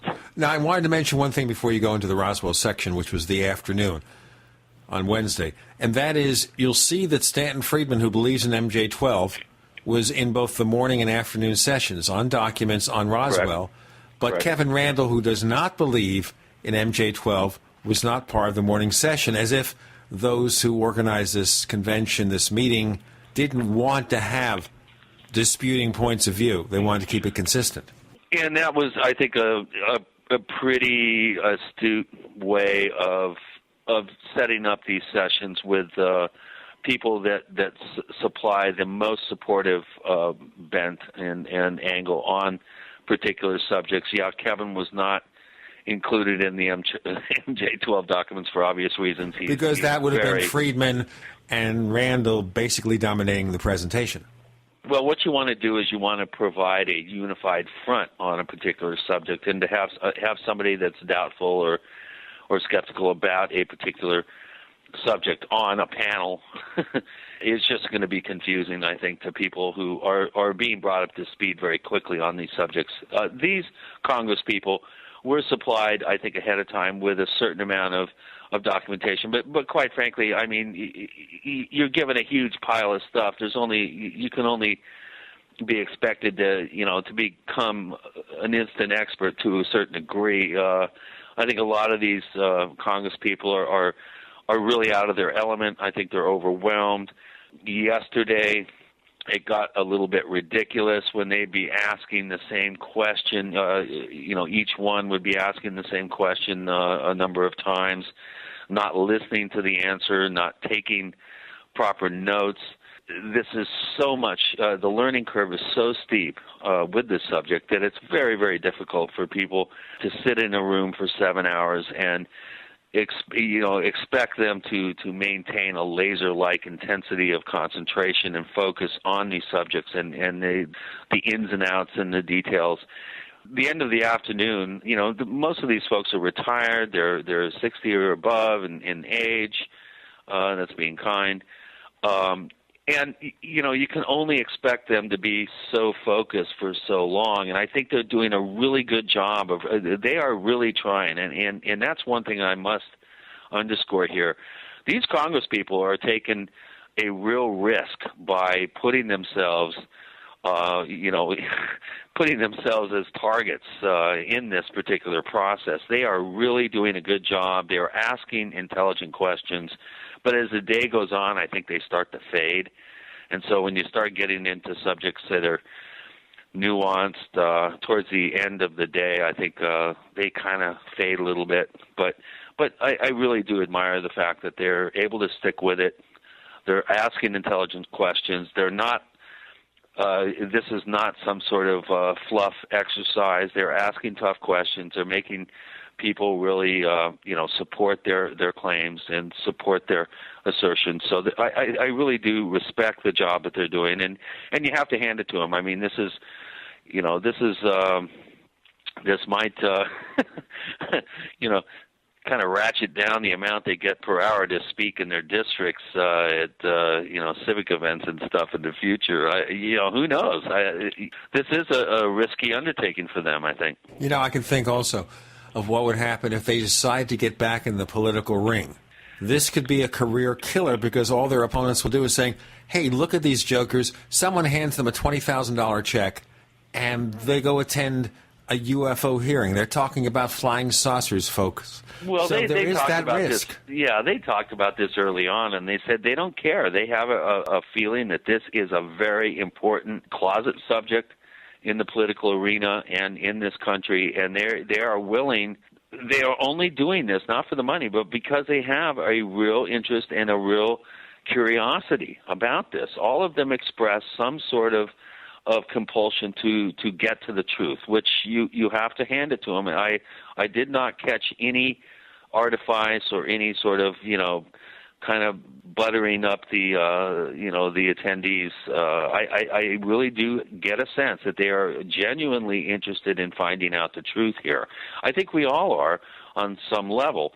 Those of us that have been programmed by the government and by the media to scoff and laugh and ridicule and denigrate these subjects are just, they have their heads up their butts or their heads in the sand. To me, these are real, true, courageous people who have gone through careers in public service and I really do think that they're trying to do the right thing. And one of them said early on, I think it was Senator Gravel, he said, look, the $20,000, when you look at how much time that we're putting in, all the prep time, they're putting in 40-plus hours, plus all the follow-up work of trying to help draft, potentially draft resolutions and things, they're not really getting paid that much. And when you think about it, it makes sense to me that the money just makes it, justifiable to do.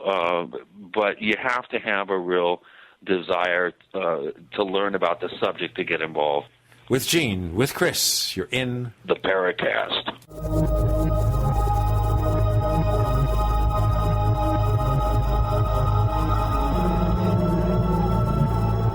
America's #1 source for independent talk radio for over a decade. We are the GCN Radio Network.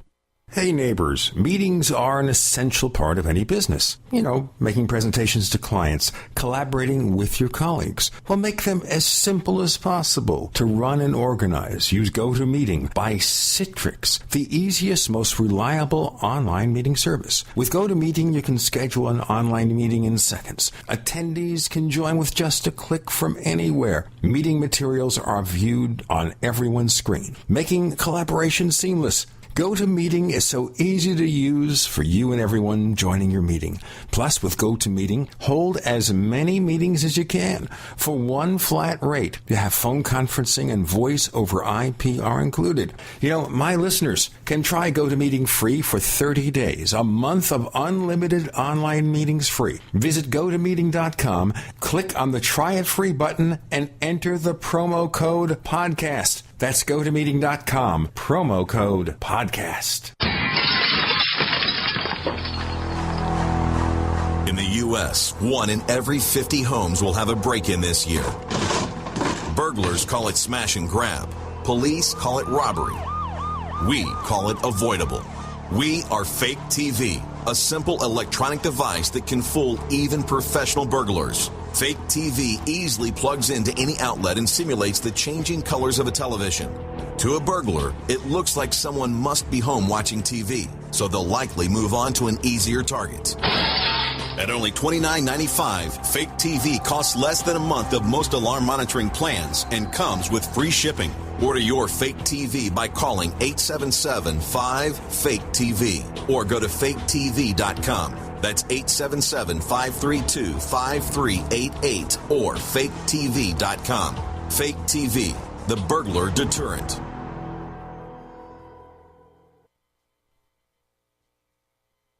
Imagine waking one morning only to find your family shivering in the dark because you couldn't afford to pay your electric bill. That's closer than you think. You probably haven't heard about this yet because the liberal media has been suppressing what is fast becoming the most shocking news story of 2012. Obama's secret war on coal that could increase your already high power bill as much as 400% in coming months. As shocking as it sounds, it may well be just a matter of time before the lights start going out across America. But here's some good news. There's an underground video at exposed123.com that thousands of smart patriots have used to end their slavery to the corrupt electricity monopoly. The video at exposed123.com has already been banned by Google, and the liberal media is doing everything in its power to take it down and keep America in the dark. So watch it now at exposed123.com before it's too late. Again, that's exposed123.com. Hello? Congratulations. For what? For losing all that weight. How'd you do it so fast? ASAP. ASAP what? What's that mean? Are you ready to get as skinny as possible, as soon as possible, as simple as possible, and as sexy as possible? I'm listening. Then get with the ASAP program. It's real and it works. No smooth talk, no slick advertising, and no exaggerated claims of success. I've got to know more. Welcome to ASAP, as slim as possible. Whether you have 10, 20, or 50 pounds to lose, ASAP is your weight loss answer. ASAP targets the abnormal fat reserves and makes them available to be burned as fuel and contains no caffeine or hormones. Order ASAP at wholesale prices or join the team to share the business with others. Visit GCNteam.com or call 877-878-4203. GCNteam.com or call 877-878-4203. Lose weight and look great with ASAP, as slim as possible.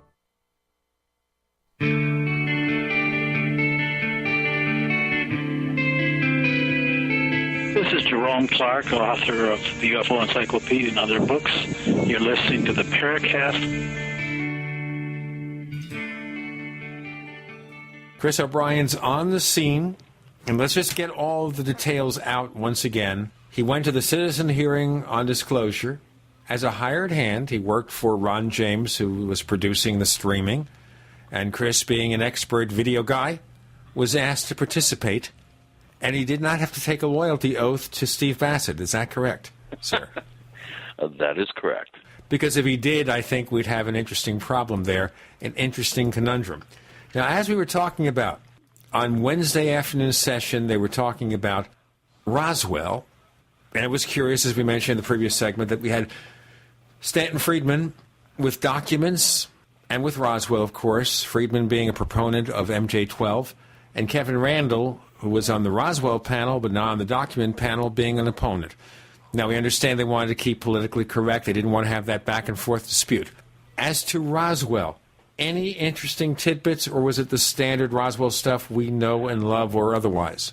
Yeah, it was a standard fare. I did get a chance finally to meet Jesse Marcel Jr. and also his son, Jesse Marcel III, and Jesse Jr.'s daughter, Denise, was there. I found the family thing was interesting. I didn't think it was really necessary to demonstrate, how wonderful a dad and grandfather Jesse Marcel was. But it was interesting to hear from Jesse's son, of course, Dr. Jesse Marcel Jr., who was asked to actually, which I didn't know, was actually asked to go, I think, to Afghanistan and did a tour of duty at 67 as a medical doctor and logged 200 hours of helicopter flight time over there during the Afghan war here. You know, it's hard to find good people. Yeah, he told us about that when we had him on the Paracast. So this is something I'm very fascinating. Surprised to hear that. Sure. But, of course, Don Schmidt was there, and Kevin Randall, as we said. You know, I found it kind of interesting that Kevin Randall, for some reason, he just attracted some little bit of pointed repartee with some of the Congress people, and he was kind of acting out a little bit. I think he felt like he was being picked on for some reason. I didn't really get why they were zeroing in on him. Of course, the Roswell story is so complex. It's not something that you can do a quick study, 2.5 hours, and really, get totally up to speed on something like that. There was nothing revelatory or groundbreaking about that particular part of the presentation on Wednesday, but But I think for people who maybe have heard about Roswell that don't know the ins and outs, I think they would have been surprised at some of the details about the actual treatment of Mac Brazel, who was held incommunicado and under kind of a quasi-arrest, or was detained for almost a week, which I didn't know. I thought it was only 3 days, and it turned out it was longer than that, and that was a real... he was very irritated by that and told neighbors and others about his displeasure. I think some of the revelations pertaining to people that have come forward claiming that they had knowledge of bodies being recovered from a secondary crash site from the primary crash site on the Foster Ranch. I was unaware that there were other people that were able to corroborate that. Of course, most of your primary witnesses, if not all by now, with maybe just a few exceptions, most of these people have passed on. I think that we're never really going to get to the truth of Roswell. I think the Congress people were fascinated, and to have Jesse Jr. there describing what it was like as an 11-year-old to walk into the kitchen and have this debris arrayed on the kitchen floor by his dad, they did kind of scratch their head and said, well, why did he do that? You know, the guy was, the head of intelligence for the 509th there in Roswell, which was one of the most key intelligence positions in the Army Air Force at that time. I mean, it was the only atomic bomber wing in existence at the time, and to have Marcel come in and display the wreckage out on the kitchen floor for his wife and son to see, something about that kind of is strange. It's always been strange to me, because if he had the sense that this was anything significant in the sense of a spaceship, why would he have done that? Well, plus, I always thought that Jesse Jr. was able to handle the material and saw it do the crumple up and then jump back to its original form or state. He never saw that. Well, I got a different impression when he was on the Paracast, and I'll ask our listeners to go back through our archives and listen to Jesse Marcel Jr. and see if he didn't touch that material. Well, he may have touched it, but he never saw it do its fantastic, revert back to its original state. In other words, crumple it up and then it springs back to its shape. He said he didn't see that. That's, of course, the influence of the scenes in the Batman movies from Christopher Nolan about the memory cloth. Right. The Batman's cape was memory cloth. Yeah, well, I was surprised. I thought that he did see that. I thought that he was involved in trying to burn it and trying to cut it and all that. Based on my, recollection, of course, I was working. I was really involved in I was multitasking big time, and of course, Roswell is one of those subjects where I tend to my eyes gloss over, and I tend to kind of tune out. But I kind of remember hearing him say, "Well, no, actually, I didn't see that." That was surprising to me. He did say, however, that the I-beams with the kind of pseudo-hieroglyphics were very impressive to him, and he did mention how lightweight and balsa wood-like they were, but impervious to any sort of attempt to bend, fold, and spindle and mutilate them. He did mention that they seem to be impervious to any sort of attempt to he said his dad brought out a knife and tried to carve it and was unable to. But I was surprised to hear that the memory metal, if you want to call it that, was not.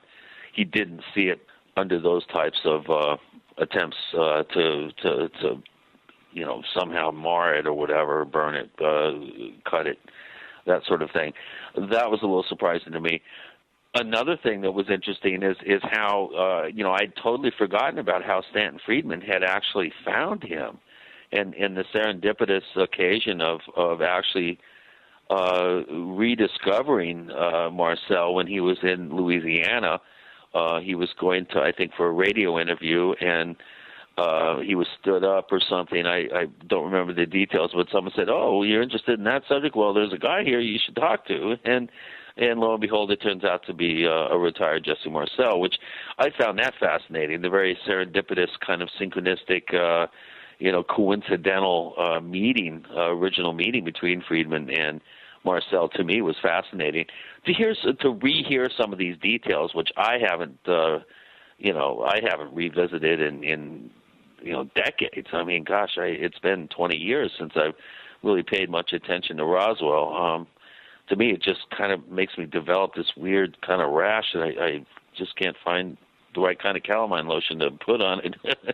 I broke out in hives when I went to Roswell, Okay, well, speaking of hives, did anything that you heard, getting all this information summarized in an hour or two, any of it convince you more about Roswell being a spaceship as opposed to the balloon or the test aircraft theory? Well, I think Kevin Randall did a really good job in kind of refuting any sort of balloon story, and they did a good job of presenting the crash, the test dummy scenario where these things, they hadn't really even been used for 5 years after Roswell, and the way that the material that would be in a crash of a mogul balloon train would fit inside a car, and instead of being spread across, quite an extensive and wide area. I think they did a good job presenting the kind of information that would refute any sort of official Air Force version of either A, a weather balloon, and then B, a secret weather balloon, and then C, a super secret weather balloon train. They did a really good job of showing how the government really fumbled this whole scenario of trying to explain away the event. But one thing that really bothered me was that they did not and have not throughout this entire exercise talked about exotic technology. It's been hinted out here and there, saying, well, we may have things that can do some pretty incredible maneuvers. Ben Rich was mentioned at one point. We have the technology to take ET back to the stars. We'll go into that and so much more as we recount the citizens' hearing on disclosure with Gene and Chris. You're in the Paracast. Are you tired of searching for great talk radio? Something more important. Search no more. We are the GCN Radio Network.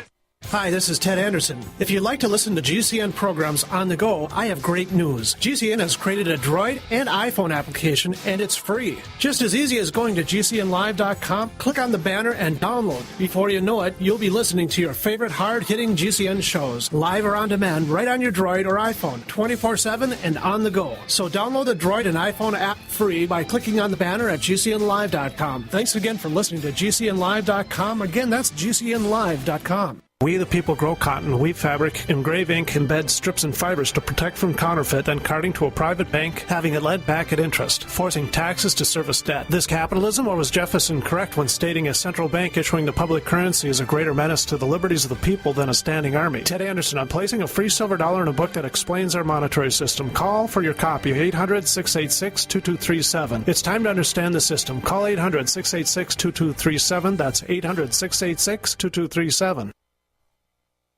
Introducing a 30-day emergency food supply for only $99. At 30dayfoodsupply.com, you can purchase Oregon Trail Foods' 1 month supply of high-quality, nutritious, and healthy emergency meals for less than $100. These vegetarian meals are all natural, non-GMO, high in carbs and protein, and are packed with oxygen absorbers in Mylar pouches. They take up to 70% less space than number 10 cans, have a 20-year shelf life, and huge portions, over twice the serving size of some competitors' meals. Oregon Trail Foods and 30dayfoodsupply.com keep prices low by buying direct from producers in Oregon and then pass the savings on to you. Purchase a 30-day 90-serving emergency food supply for only $99 this month, and $10 ships your entire order to the lower 48. Call 541-673-6666 or visit 30dayfoodsupply.com, where they make preparedness affordable. 30dayfoodsupply.com. Got it? Get it. Go to 30dayfoodsupply.com.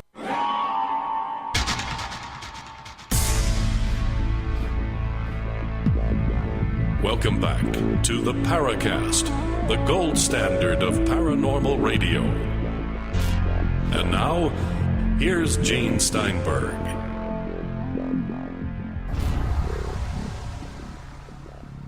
With Gene and Chris, we're doing the countdown here for the citizens' hearing on disclosure, where loads of witnesses, most of which were really credible witnesses, presenting evidence about what's going on. And one of the things that Chris said before we did the break, disappointed that they didn't get into exotic technology or the possibility that's ours, but that works against the meme of the entire event, which is it's E.T., it's all E.T. and nothing but E.T. Well, again, I don't think that was the meme. I think it's inferred but not stated. I think a lot of this is like, well, it's so fantastic, what else could it be? Antonio Huneeus, much to his credit, at any opportunity that he could, and this is 4, 5, 6 times, he would remind the Congress people, look, we don't know if this is off-planet, if it's truly extraterrestrial. This could be some other manifestation that has a fantastic explanation but is more mundane. Could be time travel. It could be ultra-terrestrials, meta-terrestrials. Those terms have not been mentioned. When one of the Congress people said, well, if it's not extraterrestrials, if it's not that type of answer, what could it be? And I expected someone to say, well, there's a term called ultra-terrestrials or crypto-terrestrials, which means it's another tenant in the building here on Earth, or it could be meta-terrestrials, which is some sort of dimensional, possibly time-based thing. Nobody led them through the terminology in that sense. These things were mentioned in passing, but given very short shrift. There was no emphasis. There was no diving in. Well, let's talk about that. Let's talk about the manifestation of the collective unconscious. Let's talk about some sort of evolutionary imperative. Maybe we're somehow co-creating these things to pull us off planet. I didn't hear any out-of-the-box creative thinking going on. Everything did tend to have that unspoken inference, oftentimes, of extraterrestrials, and the South American people were, more, I think, readily able to and willing to go the ETH or extraterrestrial hypothesis route. The one colonel who had the incredibly riveting account of attacking this one object was being tasked with going up and shooting the thing down, and the thing just toyed with him. Incredibly riveting account. He was very unwilling to state that it was aliens. He said, look, all I know is this thing outperformed my aircraft. There were no visible wings. There was no engine. There was no antennas. There was no windows. There was no any sort of details, and he got very close to it. He said, I'm not willing to say what it was. All I know is that when I fired 25-centimeter long cannon fire at it, it had no effect, and I couldn't see what happened to my ordnance. I didn't see any sort of effect. And, when you're firing 30-millimeter cannon fire at something at close range, 64 rounds, he said, you would expect some sort of, sparks or explosions or something. And Senator Mike Gravel said, well, could it have been a hologram? And I thought to myself, good question. Could it have been a hologram? And, the colonel didn't waste much time thinking about it. He said, nope, I got to look at it from all different angles. I saw it from all sides, and there was no way that could have been a hologram. That was a real object that was there. It was taking up, it was taking up space in the sky, basically, and he was baffled by how that thing was able to, in one of the other investigators' words, absorb the rounds. So I found that very fascinating, and the Congress people did mention how they were very, very impressed with his ability to be very conservative in his recounting of the event and being very objective about it. But basically, he was unwilling to say that this was extraterrestrial technology. Everybody else kind of said it for him.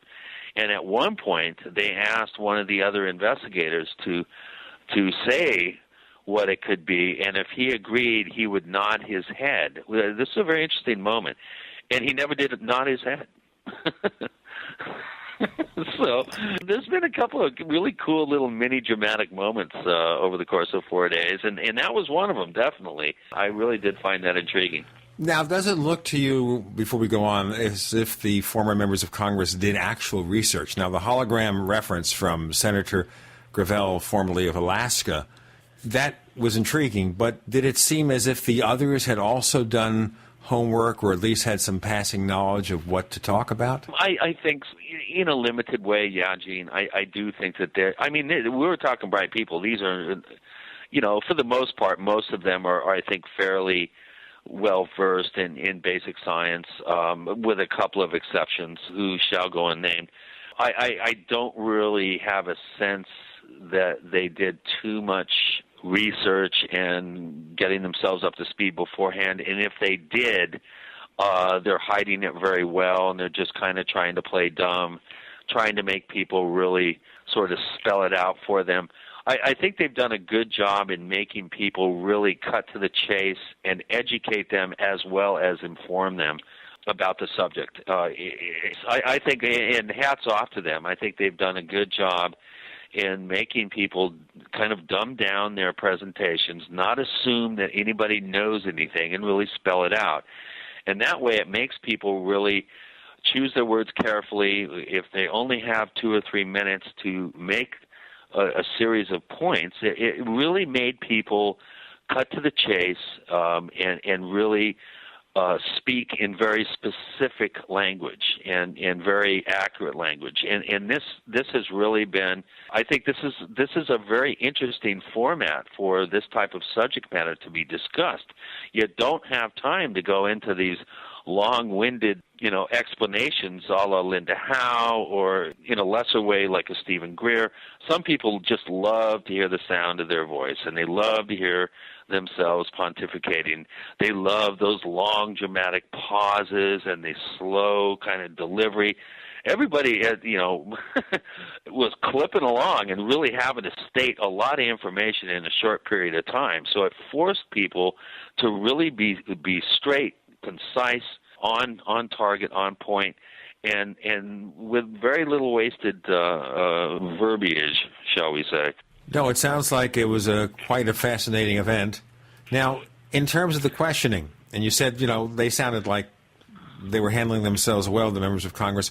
Any pointed incidents where they try to rough somebody up in their questioning? Well, like I said, Kevin Randall, for some reason, has a habit of he just kind of seems a little, at times. He's being Kevin Randall, the curmudgeon. He's being Kevin Randall. He's abrupt. He's kind of offhand about things. He just has kind of a brittle sort of personality. And I saw them really, pick up on that and kind of peck at him a little bit. And he mentioned to me after, he goes, I don't know why they were picking on me, and I said, well, Kevin, you're Kevin, So, I didn't say that, but that's what I wanted to say. I said something a little bit less provocative than that. I said, well, I guess, what can you do? He would throw himself back in his chair and be a little bit overly dramatic about how he would respond to certain admonishments. And, for the most part, I think everybody has really maintained a very polite, serious decorum. I think that there's been a lot of real good repartee. I think people have come extremely prepared. I haven't seen anybody get up there and not represent their particular point of view or the subject matter in a way that would be embarrassing for themselves or the field.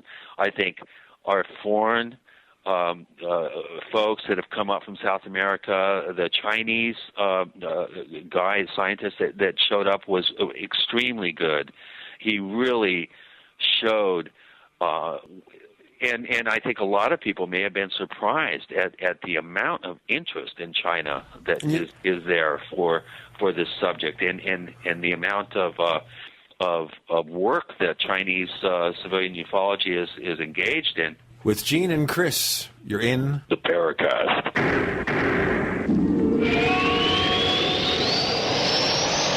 Don't complain about your cable bill going up and up and up. Do something about it. Grab a pencil and jot down this special number, 1-877-804-MY-TV. The more cable TV rates go up, the better digital satellite TV looks. So, disable the cable and get more of your favorite channels in 100% digital quality for less money. Call 1-877-804-MyTV right now to sign up for packages starting as low as $19.99 and up to 4 rooms. And there's no equipment to buy. That includes your free HD TV upgrade, your free DVR upgrade, and your free professional installation. And the best part, the pristine digital picture and sound. Call 1-877-804-MyTV. So, what are you waiting for? Pull out your major credit or debit card. Call 1-877-804-MyTV. 1-877-804-MyTV. Disable the cable, cut costs, and get more. Call 1-877-804-MyTV. 1-877-804-MyTV. Have you ever felt like the United States government knows way too much about your financial affairs? I continue to hear stories about property seizures, frozen bank accounts, confiscation of stocks and bonds. It makes me wonder if the U.S. citizen will ever again have the right to life, liberty, and the pursuit of happiness. Unfortunately, with the Drug and Money Laundering Act, the IRS Revenue Ruling 6045 of 1984, and the Trading with the Enemy Act and Franklin D. Roosevelt's Executive Order of 1933, some precious metal holdings are subject to government intervention. For this reason, Midas Resources has prepared a report explaining the boundaries of trading precious metals privately. Whether if you have any intention of trading with Midas Resources or not, I have instructed my representatives to give this report out free. Call for your free copy at 1-800-686-2237. When investing, always proceed with caution. Again, call 1-800-686-2237. Exercise your legal right to trade metals privately. 1-800-686-2237. Are you an inventor, or do you know an inventor who would like to attempt to have an invention or idea patented and submitted to industry? For free information on how to proceed, phone toll-free 1-800-977-6119.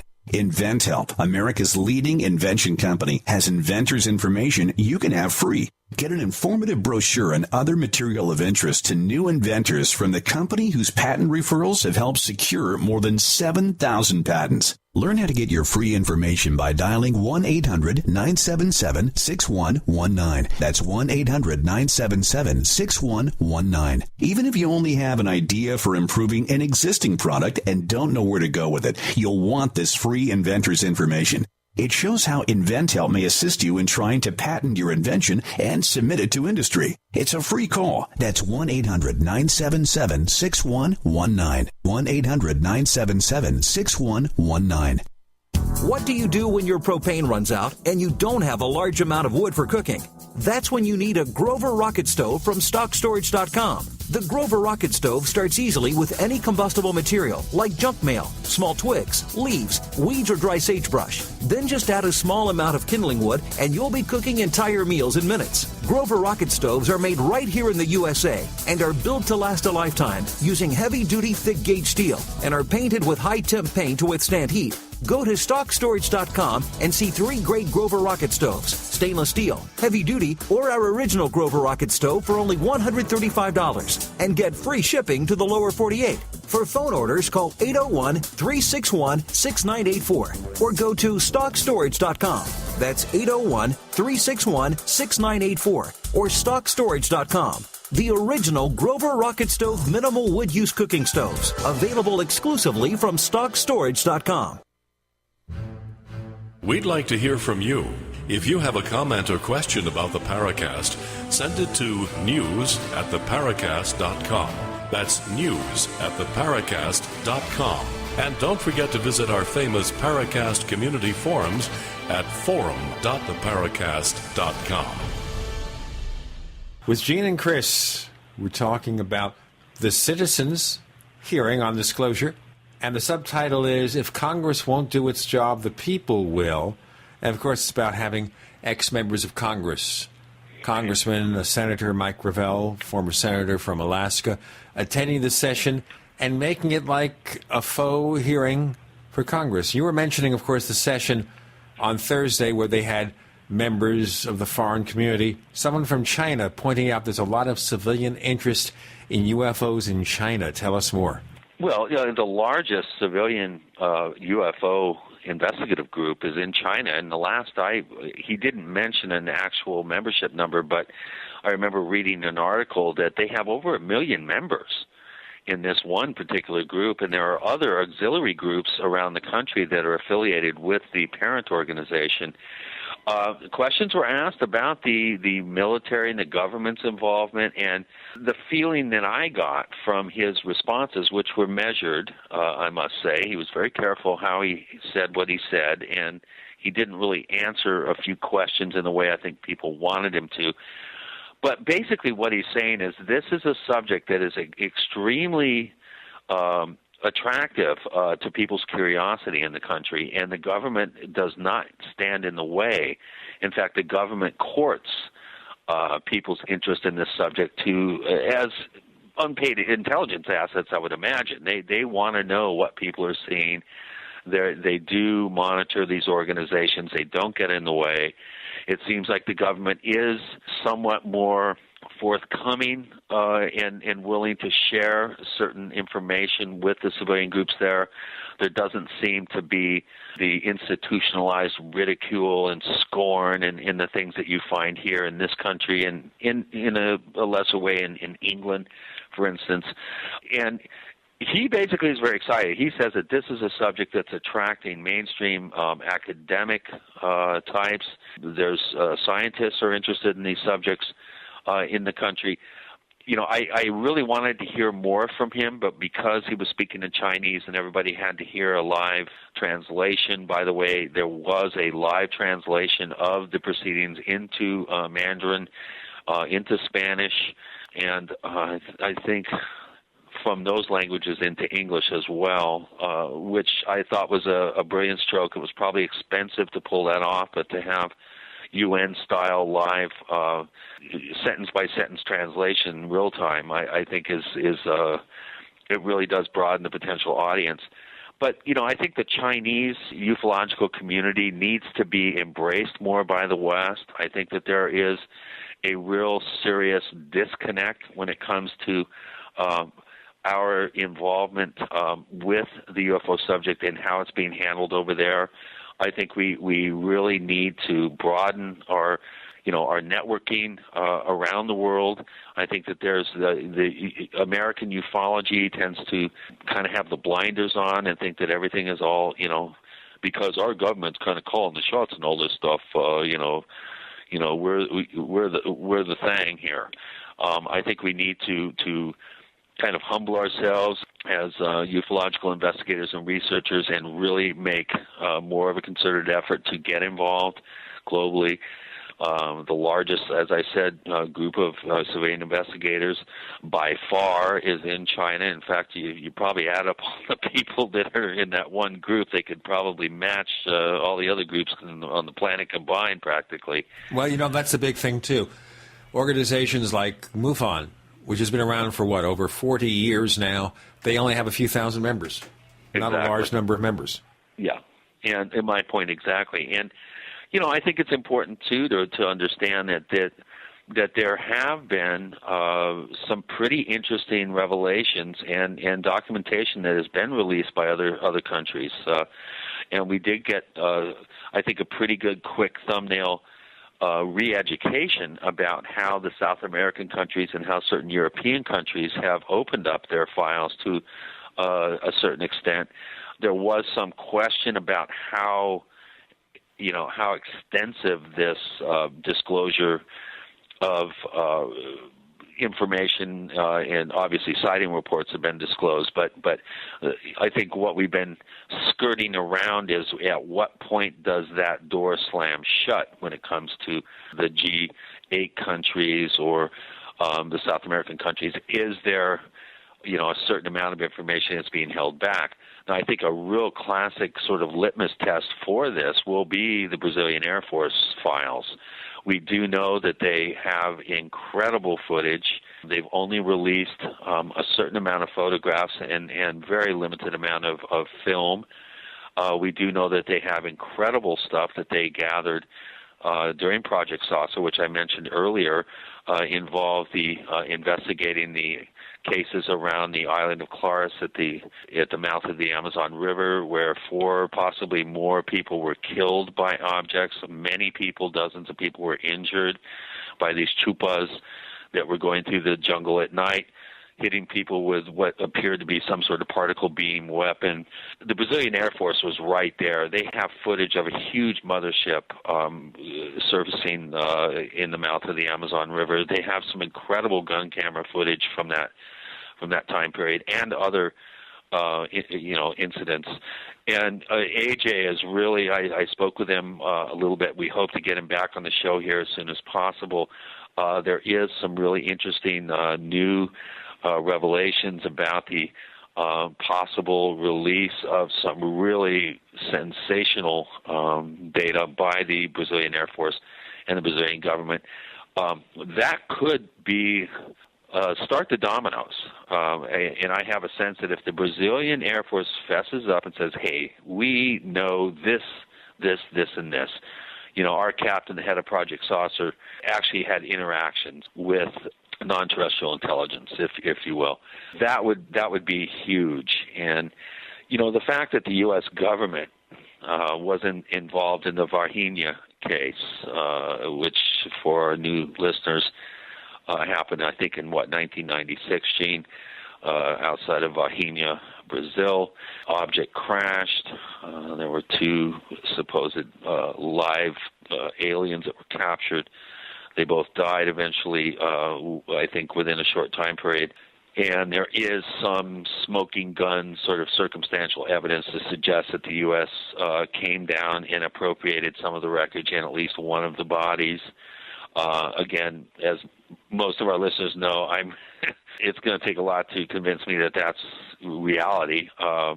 But, if they did capture these aliens and they release this data and they show footage and they show autopsies and they show these other things, this could start the domino parade. Just for our listeners' benefit, if you go to Wikipedia, you'll find the event occurred in 1996. That Kevin Randall says this case is as complicated as any other in the UFO field. Yeah. The Brazilian Roswell, it's been called. Yes, indeed. And we're talking, ladies and gentlemen, about the citizens' hearing on disclosure.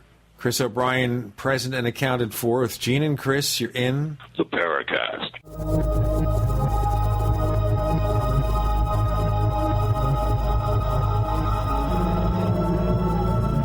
The GCN Radio Network, providing the world with hard-hitting talk radio. GCN. Great talk radio starts here. Hey neighbors, meetings are an essential part of any business.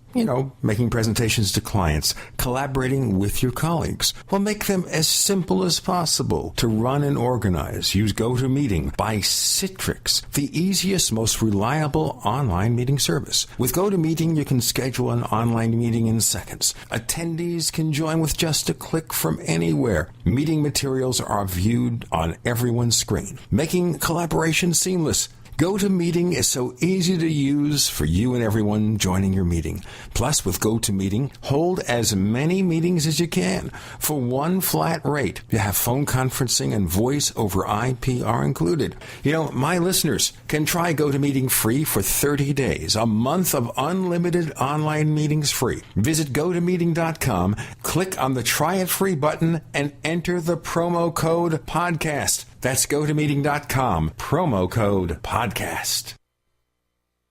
So, a natural disaster strikes, and out goes your power. You risk losing stored food in electric freezers and refrigerators. Your options: lose all that expensive food and medication, fire up a noisy gasoline-powered generator, or switch now to a propane or natural gas-powered refrigerator from Ben's Discount Supply. Ben'sDiscountSupply.com has a complete line of propane-powered refrigerators. Freezers in sizes ranging from a small camper cooler size up to a whopping 21 cubic foot refrigerator freezer or a 22 cubic foot deep freezer. In stock and ready to ship anywhere. Ben'sDiscountSupply.com also stocks a full line of solar-powered appliances to get you completely off the grid. Check out Ben'sDiscountSupply.com or call 800-771-7702. That's 800-771-7702. Or click Ben'sDiscountSupply.com for camping, home, or bug-out location. Bank on Ben'sDiscountSupply.com. We've lived in this neighborhood for years. We have an alarm system, and all of our doors have deadbolts. They kicked in our door and were in and out of our house in about 5 minutes. The police arrived in about 20 minutes, but they were long gone with our TV, jewelry, and my guns. I kept thinking, what if my family had been home? The police officer said that more than 85% of break-ins are through a door, and that deadbolts alone don't stop intruders. The officer told me to go to EasyArmor.net if we wanted something that would actually stop an intruder. Easy Armor reinforces all of the weak points on your doors and is guaranteed to prevent kick-ins. I was surprised at how little Easy Armor costs, and I installed Easy Armor in about 30 minutes. Visit EasyArmor.net. That's the letters EasyArmor.net. Or call 888-58-ARMOR. That's 888-582-7667. EasyArmor.net. Ultimate door security made easy.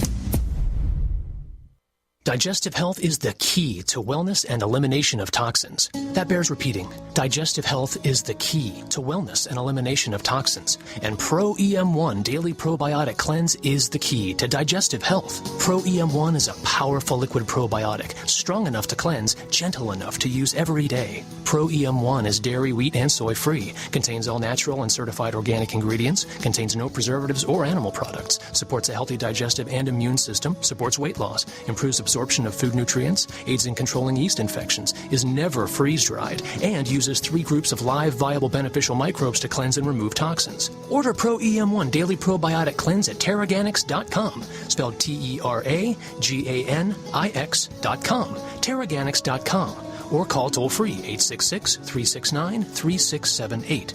That's 866-369-3678. Pro EM1, the raw probiotic.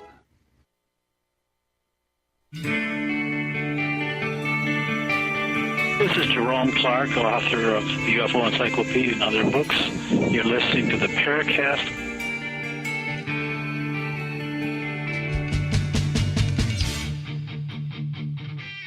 Chris O'Brien, by the way, ladies and gentlemen, has been talking for so long, he is starved. He wants to get a hamburger or something. Yeah. Actually, he doesn't eat hamburgers. What would you normally have as a dinner? Going to one of these events such as a citizen hearing on disclosure, would you have hummus or something?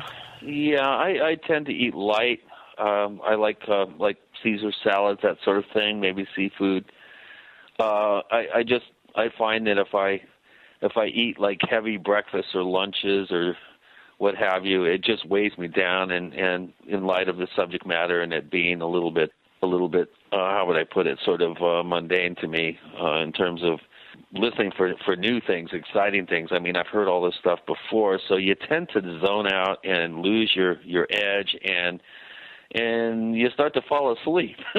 So if you eat light and hopefully get enough sleep, then it keeps you nice and frosty. And my stomach's I've drank about 4 cups of coffee today, which is about twice as many as I normally drink. So that's kind of given me a bit of an edge, keep me frosty, but 4 cups of coffee would keep me up all night. I remember working at a radio station long, long ago in a galaxy far, far away, where the program director, who was one of the mid-morning DJs, he'd come in with 4 cups of coffee that he would proceed to consume during the course of his 3-hour board shift, as we call it, during his show. I guess it didn't matter that by the time we got to the end of the segment, his coffee was getting cold. He didn't have any microwave ovens. I think we were before microwave ovens in those years, and probably before the horse and buggy. We didn't even have those. But seriously speaking, that's a lot of coffee. Man, he'd probably be grinding his teeth, right? Well, when I've done long drives, cross-country drives, I've done that a few times in my life, I've had lots and lots of coffee. And I went to the bathroom lots and lots of times, but I don't want to get graphic about this. Actually, if anyone cares, what I had for dinner, a chicken sandwich and a baked potato. Well, I'll tell you, what I found out about coffee, Gene? It's like beer. You don't really buy it, you rent it. Oh, bad joke. We should get a bad joke recording or stinger. And when Chris is about to let loose with one, there you go. We were talking about the fact that they had representatives. Wait a minute, I wasn't joking. You thought that was serious. You don't buy coffee, you rent it. That was a statement of fact, my friend. That was no joke. Okay. Well, I will not. Never mind. I just think that kind of fell on the wrong ear here. Yeah. Okay, let's continue. On Thursday's presentation, we had South American representatives in the morning, and then people from the other countries in the afternoon, the person from China. And, of course, we had Nick Pope, who headed the group in Great Britain that had investigated UFOs. Now, in looking at European countries, the European approach, anything interesting come out of Mr. Pope's presentation? Well, again, Nick is, the master at kind of towing the company line, and I've never heard Nick say really much of anything except what he says, which is basically what he's always said and probably what he always will say. Is it's not something that the Brits really feel is something that's, important in terms of national security. They don't really feel that there's anything really earth-shattering about it. Sure, these things fly around, but, we can't do anything about it. He mentioned, I forget, 34,000 sightings, and out of those, I think 700 or so were unexplained. And, his whole thing is, look, I worked at the MOD at the UFO desk for 3 years. It really, it was closed down because there was really nothing to it. Nobody really felt that it was important enough to really, spend a lot of money and resources pursuing. He kind of treats it in a very kind of offhand way. It's like, well, the British government doesn't really care. And basically I think the underlying point that he's making is, look, if anything really important happens, you Yanks are going to be, taken over and taken charge. And that came through pretty loud and clear during the Bentwaters section of the presentations. I think, that would have been the second day, I believe, or the first day, actually. And some of his comments were pretty revealing about that, is that, number one, how many, British soldiers or British personnel were present at Bentwaters. And his comment was like, I don't know, maybe half a dozen. And you're talking, 12,000 people or 10,000 people? They're all Americans. So, that should give you an idea that, when it comes to these subjects, the Americans pretty much, they call the shots and how these things are investigated, at least within the NATO countries, definitely. And I think in some way, shape, or form in South America and other countries, too, in the West. One of the things that did come through, which I was a little surprised by, is the extent of U.S. involvement in supposed UFO recovery operations or real amazing close encounter type cases. The Project Saucer only lasted 4 months down in the Claris area of the Amazon in Brazil in 77. And as soon as this close encounter happened between the head of the project, basically the Brazilian Air Force officer, the Americans came in and everything got shut down. And time again, you kind of hear this kind of hinting around that, well, as soon as the Americans get involved, boom, it's out of our hands. It's like we go around and sort of stiff arm and muscle in on these cases, and they disappear into a black hole. And I've heard this before, but to hear it from the actual investigators themselves from those countries, and they start citing example after example after example of, well, then the Americans came, and we don't know what happened after that. I heard that a number of times, and you've got to scratch your head and wonder, if something like a disclosure, a complete transparent disclosure by the Brazilian Air Force, let's say, based on what we do suspect is there, that could be really major. That could be a big deal, and that may be enough momentum to get that chain of dominoes going. And then we might see some of the real secret files around the world then maybe open up, because I think it's like everybody's waiting for somebody else to do it, because we know the Americans aren't going to do it, and so if one of us does it, then boom, maybe we're going to see that 100 monkey type scenario happen, and then that will possibly force the U.S. to at least make some sort of statement besides ridicule and admonishments of, well, what are you asking us for? We've been out of the UFO business since 1969 when we did our disclosure. People saying, well, how come the Americans won't disclose what they know about UFOs? According to the government, we did disclose all that when we closed Project Blue Book and presented the files. Danny Sheehan gave his story of getting permission to go in and see the classified portion of the Blue Book files and the photographs of the crashed saucer with the hieroglyphics on it that he was able to trace on the cardboard of his legal pad and sneak it out. You know, that was pretty riveting stuff. You know, there were a number of moments that really do kind of suggest to me that the Americans have been running this whole thing all along. And to a greater and lesser degree, obviously some Russian or former Soviet Union type reports may be held back. I'm sure there's Chinese reports that the Americans aren't in control over. But for the most part, I think most of these events, when they occur, people kind of defer to the American expertise in these matters. And you wonder if the countries who don't like us so much would one day decide to take the initiative and start releasing information. But we have one more segment of the show to get into that on. And we're talking about, on this week's episode, the Citizens Hearing on Disclosure at the National Press Club in Washington, D.C., where Chris O'Brien was present and accounted for. With Gene and Chris, you're in the Paracast.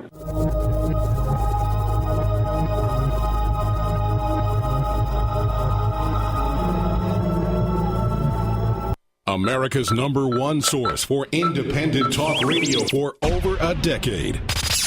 We are the GCN Radio Network.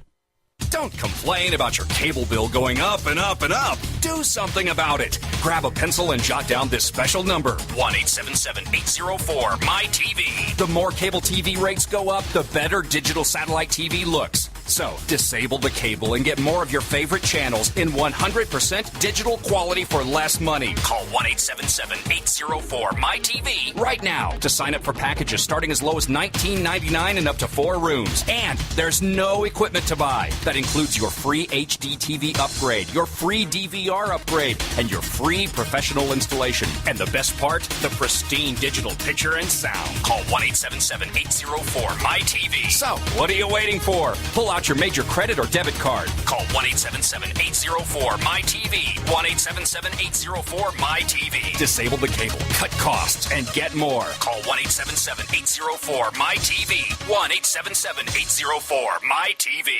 Bills in front of Congress right now could take away your right to keep and bear arms. If Obama has his way, all guns will be either banned, restricted, or confiscated, possibly by executive order. The best way to keep your guns is to hide them. What Obama can't find, Obama can't take away. You can protect your guns from any threat. Download our special report, How to Hide Your Guns, at GoHideYourGuns.com. Learn how to hide your guns while keeping them readily available. Get the report now before they make us take it down. On the web at GoHideYourGuns.com. Sergeant Dave Scott, Army Search and Rescue veteran, wants you to hear this urgent message. All emergencies have casualties, but in America, most casualties from storms like Katrina and Sandy only happen because good people were in the wrong place at the wrong time. Don't let that happen to you. Visit yourbugoutplan.com on the web. Watch a free video presentation of the skills you need to be long gone before any disaster can touch you. You owe it to yourself and to your family to watch this. Head to yourbugoutplan.com on the web right now, yourbugoutplan.com.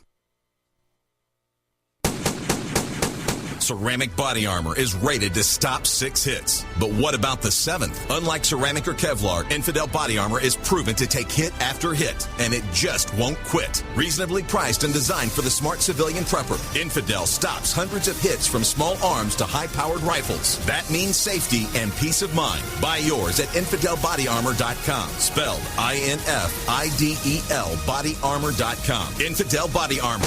just won't quit. We the people grow cotton, weave fabric, engrave ink, embed strips and fibers to protect from counterfeit and carting to a private bank, having it led back at interest, forcing taxes to service debt. This capitalism, or was Jefferson correct when stating a central bank issuing the public currency is a greater menace to the liberties of the people than a standing army? Hi, Ted Anderson. I'm placing a free silver dollar in a book that explains our monetary system. Call for your copy, 800-686-2237. It's time to understand the system. Call 800-686-2237. That's 800-686-2237.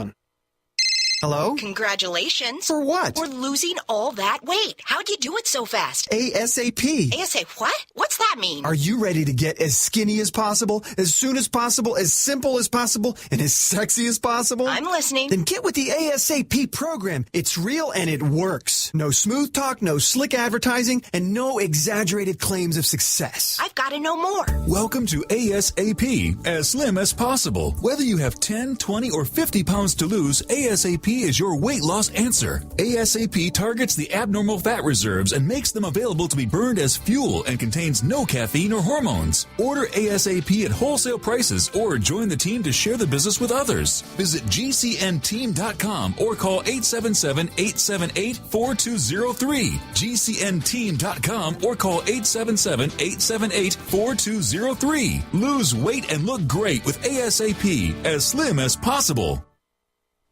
Hello, this is John Burroughs, one of the witnesses to the Rendlesham UFO incident. You're listening to the Paracast, the gold standard of paranormal radio.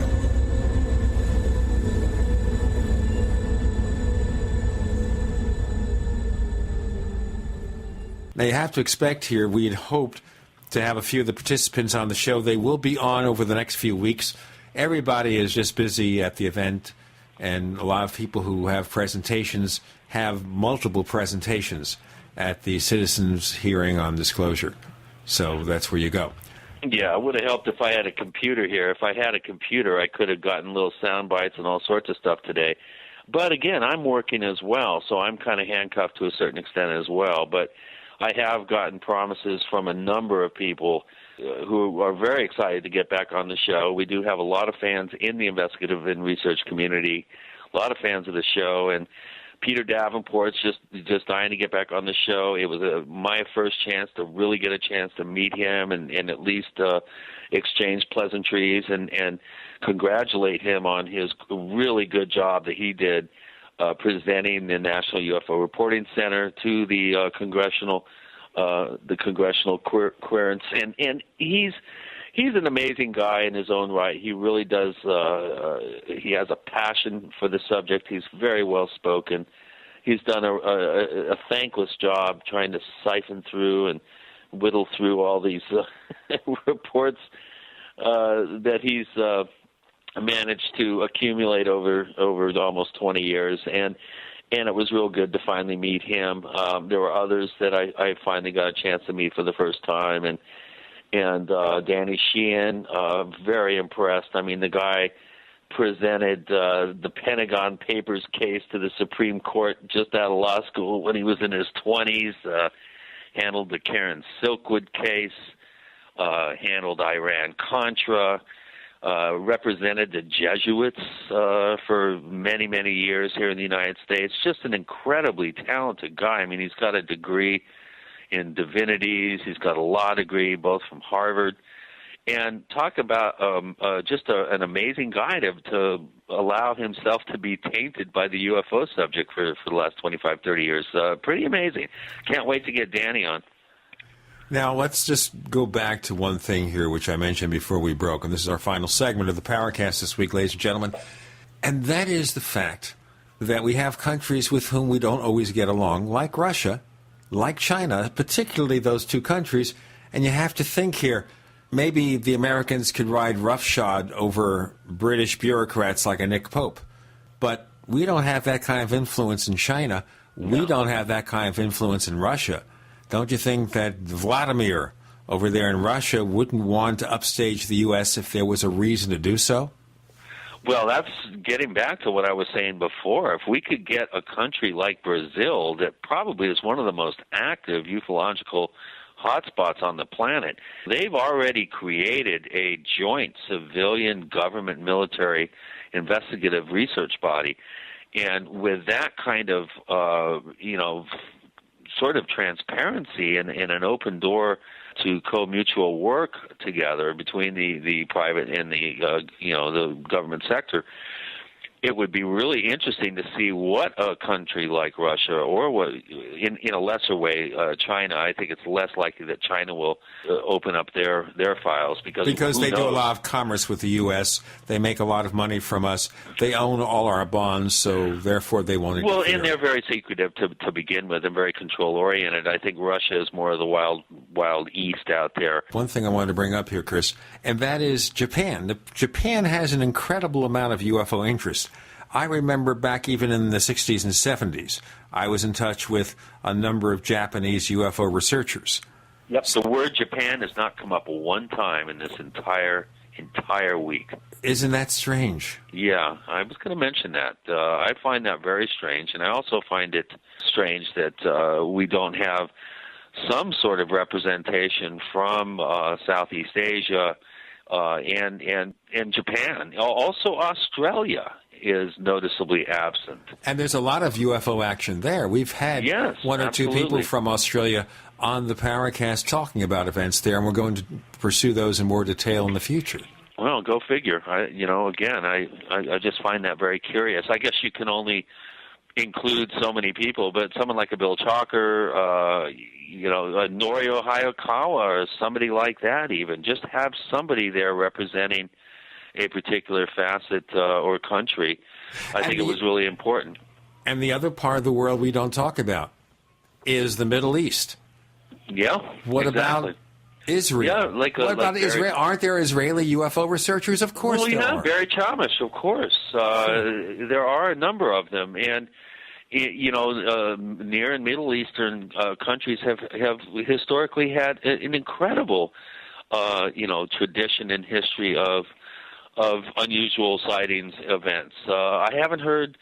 I think there was one mention of the 1976 Tehran event, which is one of the best ever historical UFO cases, where F-4 Phantoms scrambled from Tehran to find out about a particular object that was a bogey over the city there, and they attempted to fire, and their instruments were scrambled, and the actual missiles failed to fire.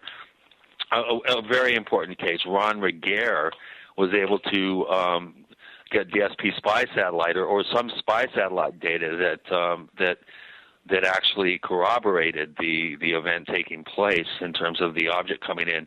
So we have a tremendous amount of information about that particular case. Also, cases that have been reported during the Gulf War these last 10 years. There have been a number of very interesting cases that are more than likely U.S. exotic technology at work and play. But no, we haven't seen any mention of any Near Eastern or Middle Eastern cases. Africa. We haven't had any sort of mention about African cases. The incredible South African case of the South African school kids with the landed object and beings in broad daylight. There has been no mention of Africa, no mention of Japan, no mention of the Middle East. So it's a wide world, but a lot of that world is being ignored for one reason or another. Of course, let's be fair. International UFOs took one day at the event. And obviously they had to cut and paste, and they had to be very careful about scheduling. There's a lot more to present than they chose to present. And even it costs a lot of money to fly people over from those countries, too, sure. I would imagine. Oh, yes, just flying people in from, China?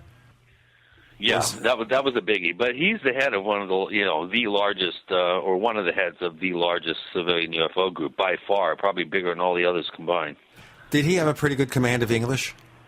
He had no command of English. Everything was done in Chinese with a live translation over headphones. So you had to actually hire a translator. I'm thinking here, too. We have somebody here who The entire proceedings were translated, I think, into Chinese. I'm thinking here, we have somebody who gave $600,000 to stage this event. Now, imagine if you put $600,000 into solid UFO research. Because this event, obviously a lot of information was presented new to people who were former members of Congress. But would it have served people better? And this is maybe a final question to deal with here, Chris. Well, yeah, that's, again, I drool when I think of seven, mid to high six-figure budgets and stuff.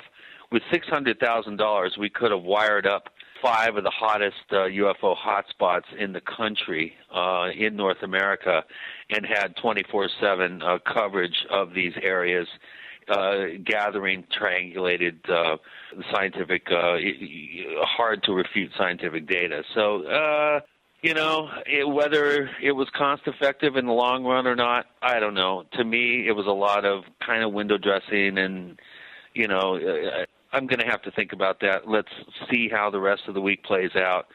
I'm sure I will have my commentary about that, but at this point, no, I don't think that it was money well spent based on what may be the outcome. Chris O'Brien, by the way, has his own site, OurStrangePlanet.com. That's OurStrangePlanet.com. Still undergoing renovation, and by the way, if you want to order one of his books, just write to Chris from the site. He'll take care of it because they haven't put up the store yet. You can find us, by the way, on Twitter. We are the Paracast. We are the Paracast on Twitter. You can also find us on Facebook. Look for Gene Steinberg or the Paracast Fan Club. There are 2 of those. This week, we've been covering this citizen hearing on disclosure in Washington, D.C. And with Gene and Chris, you're in the Paracast.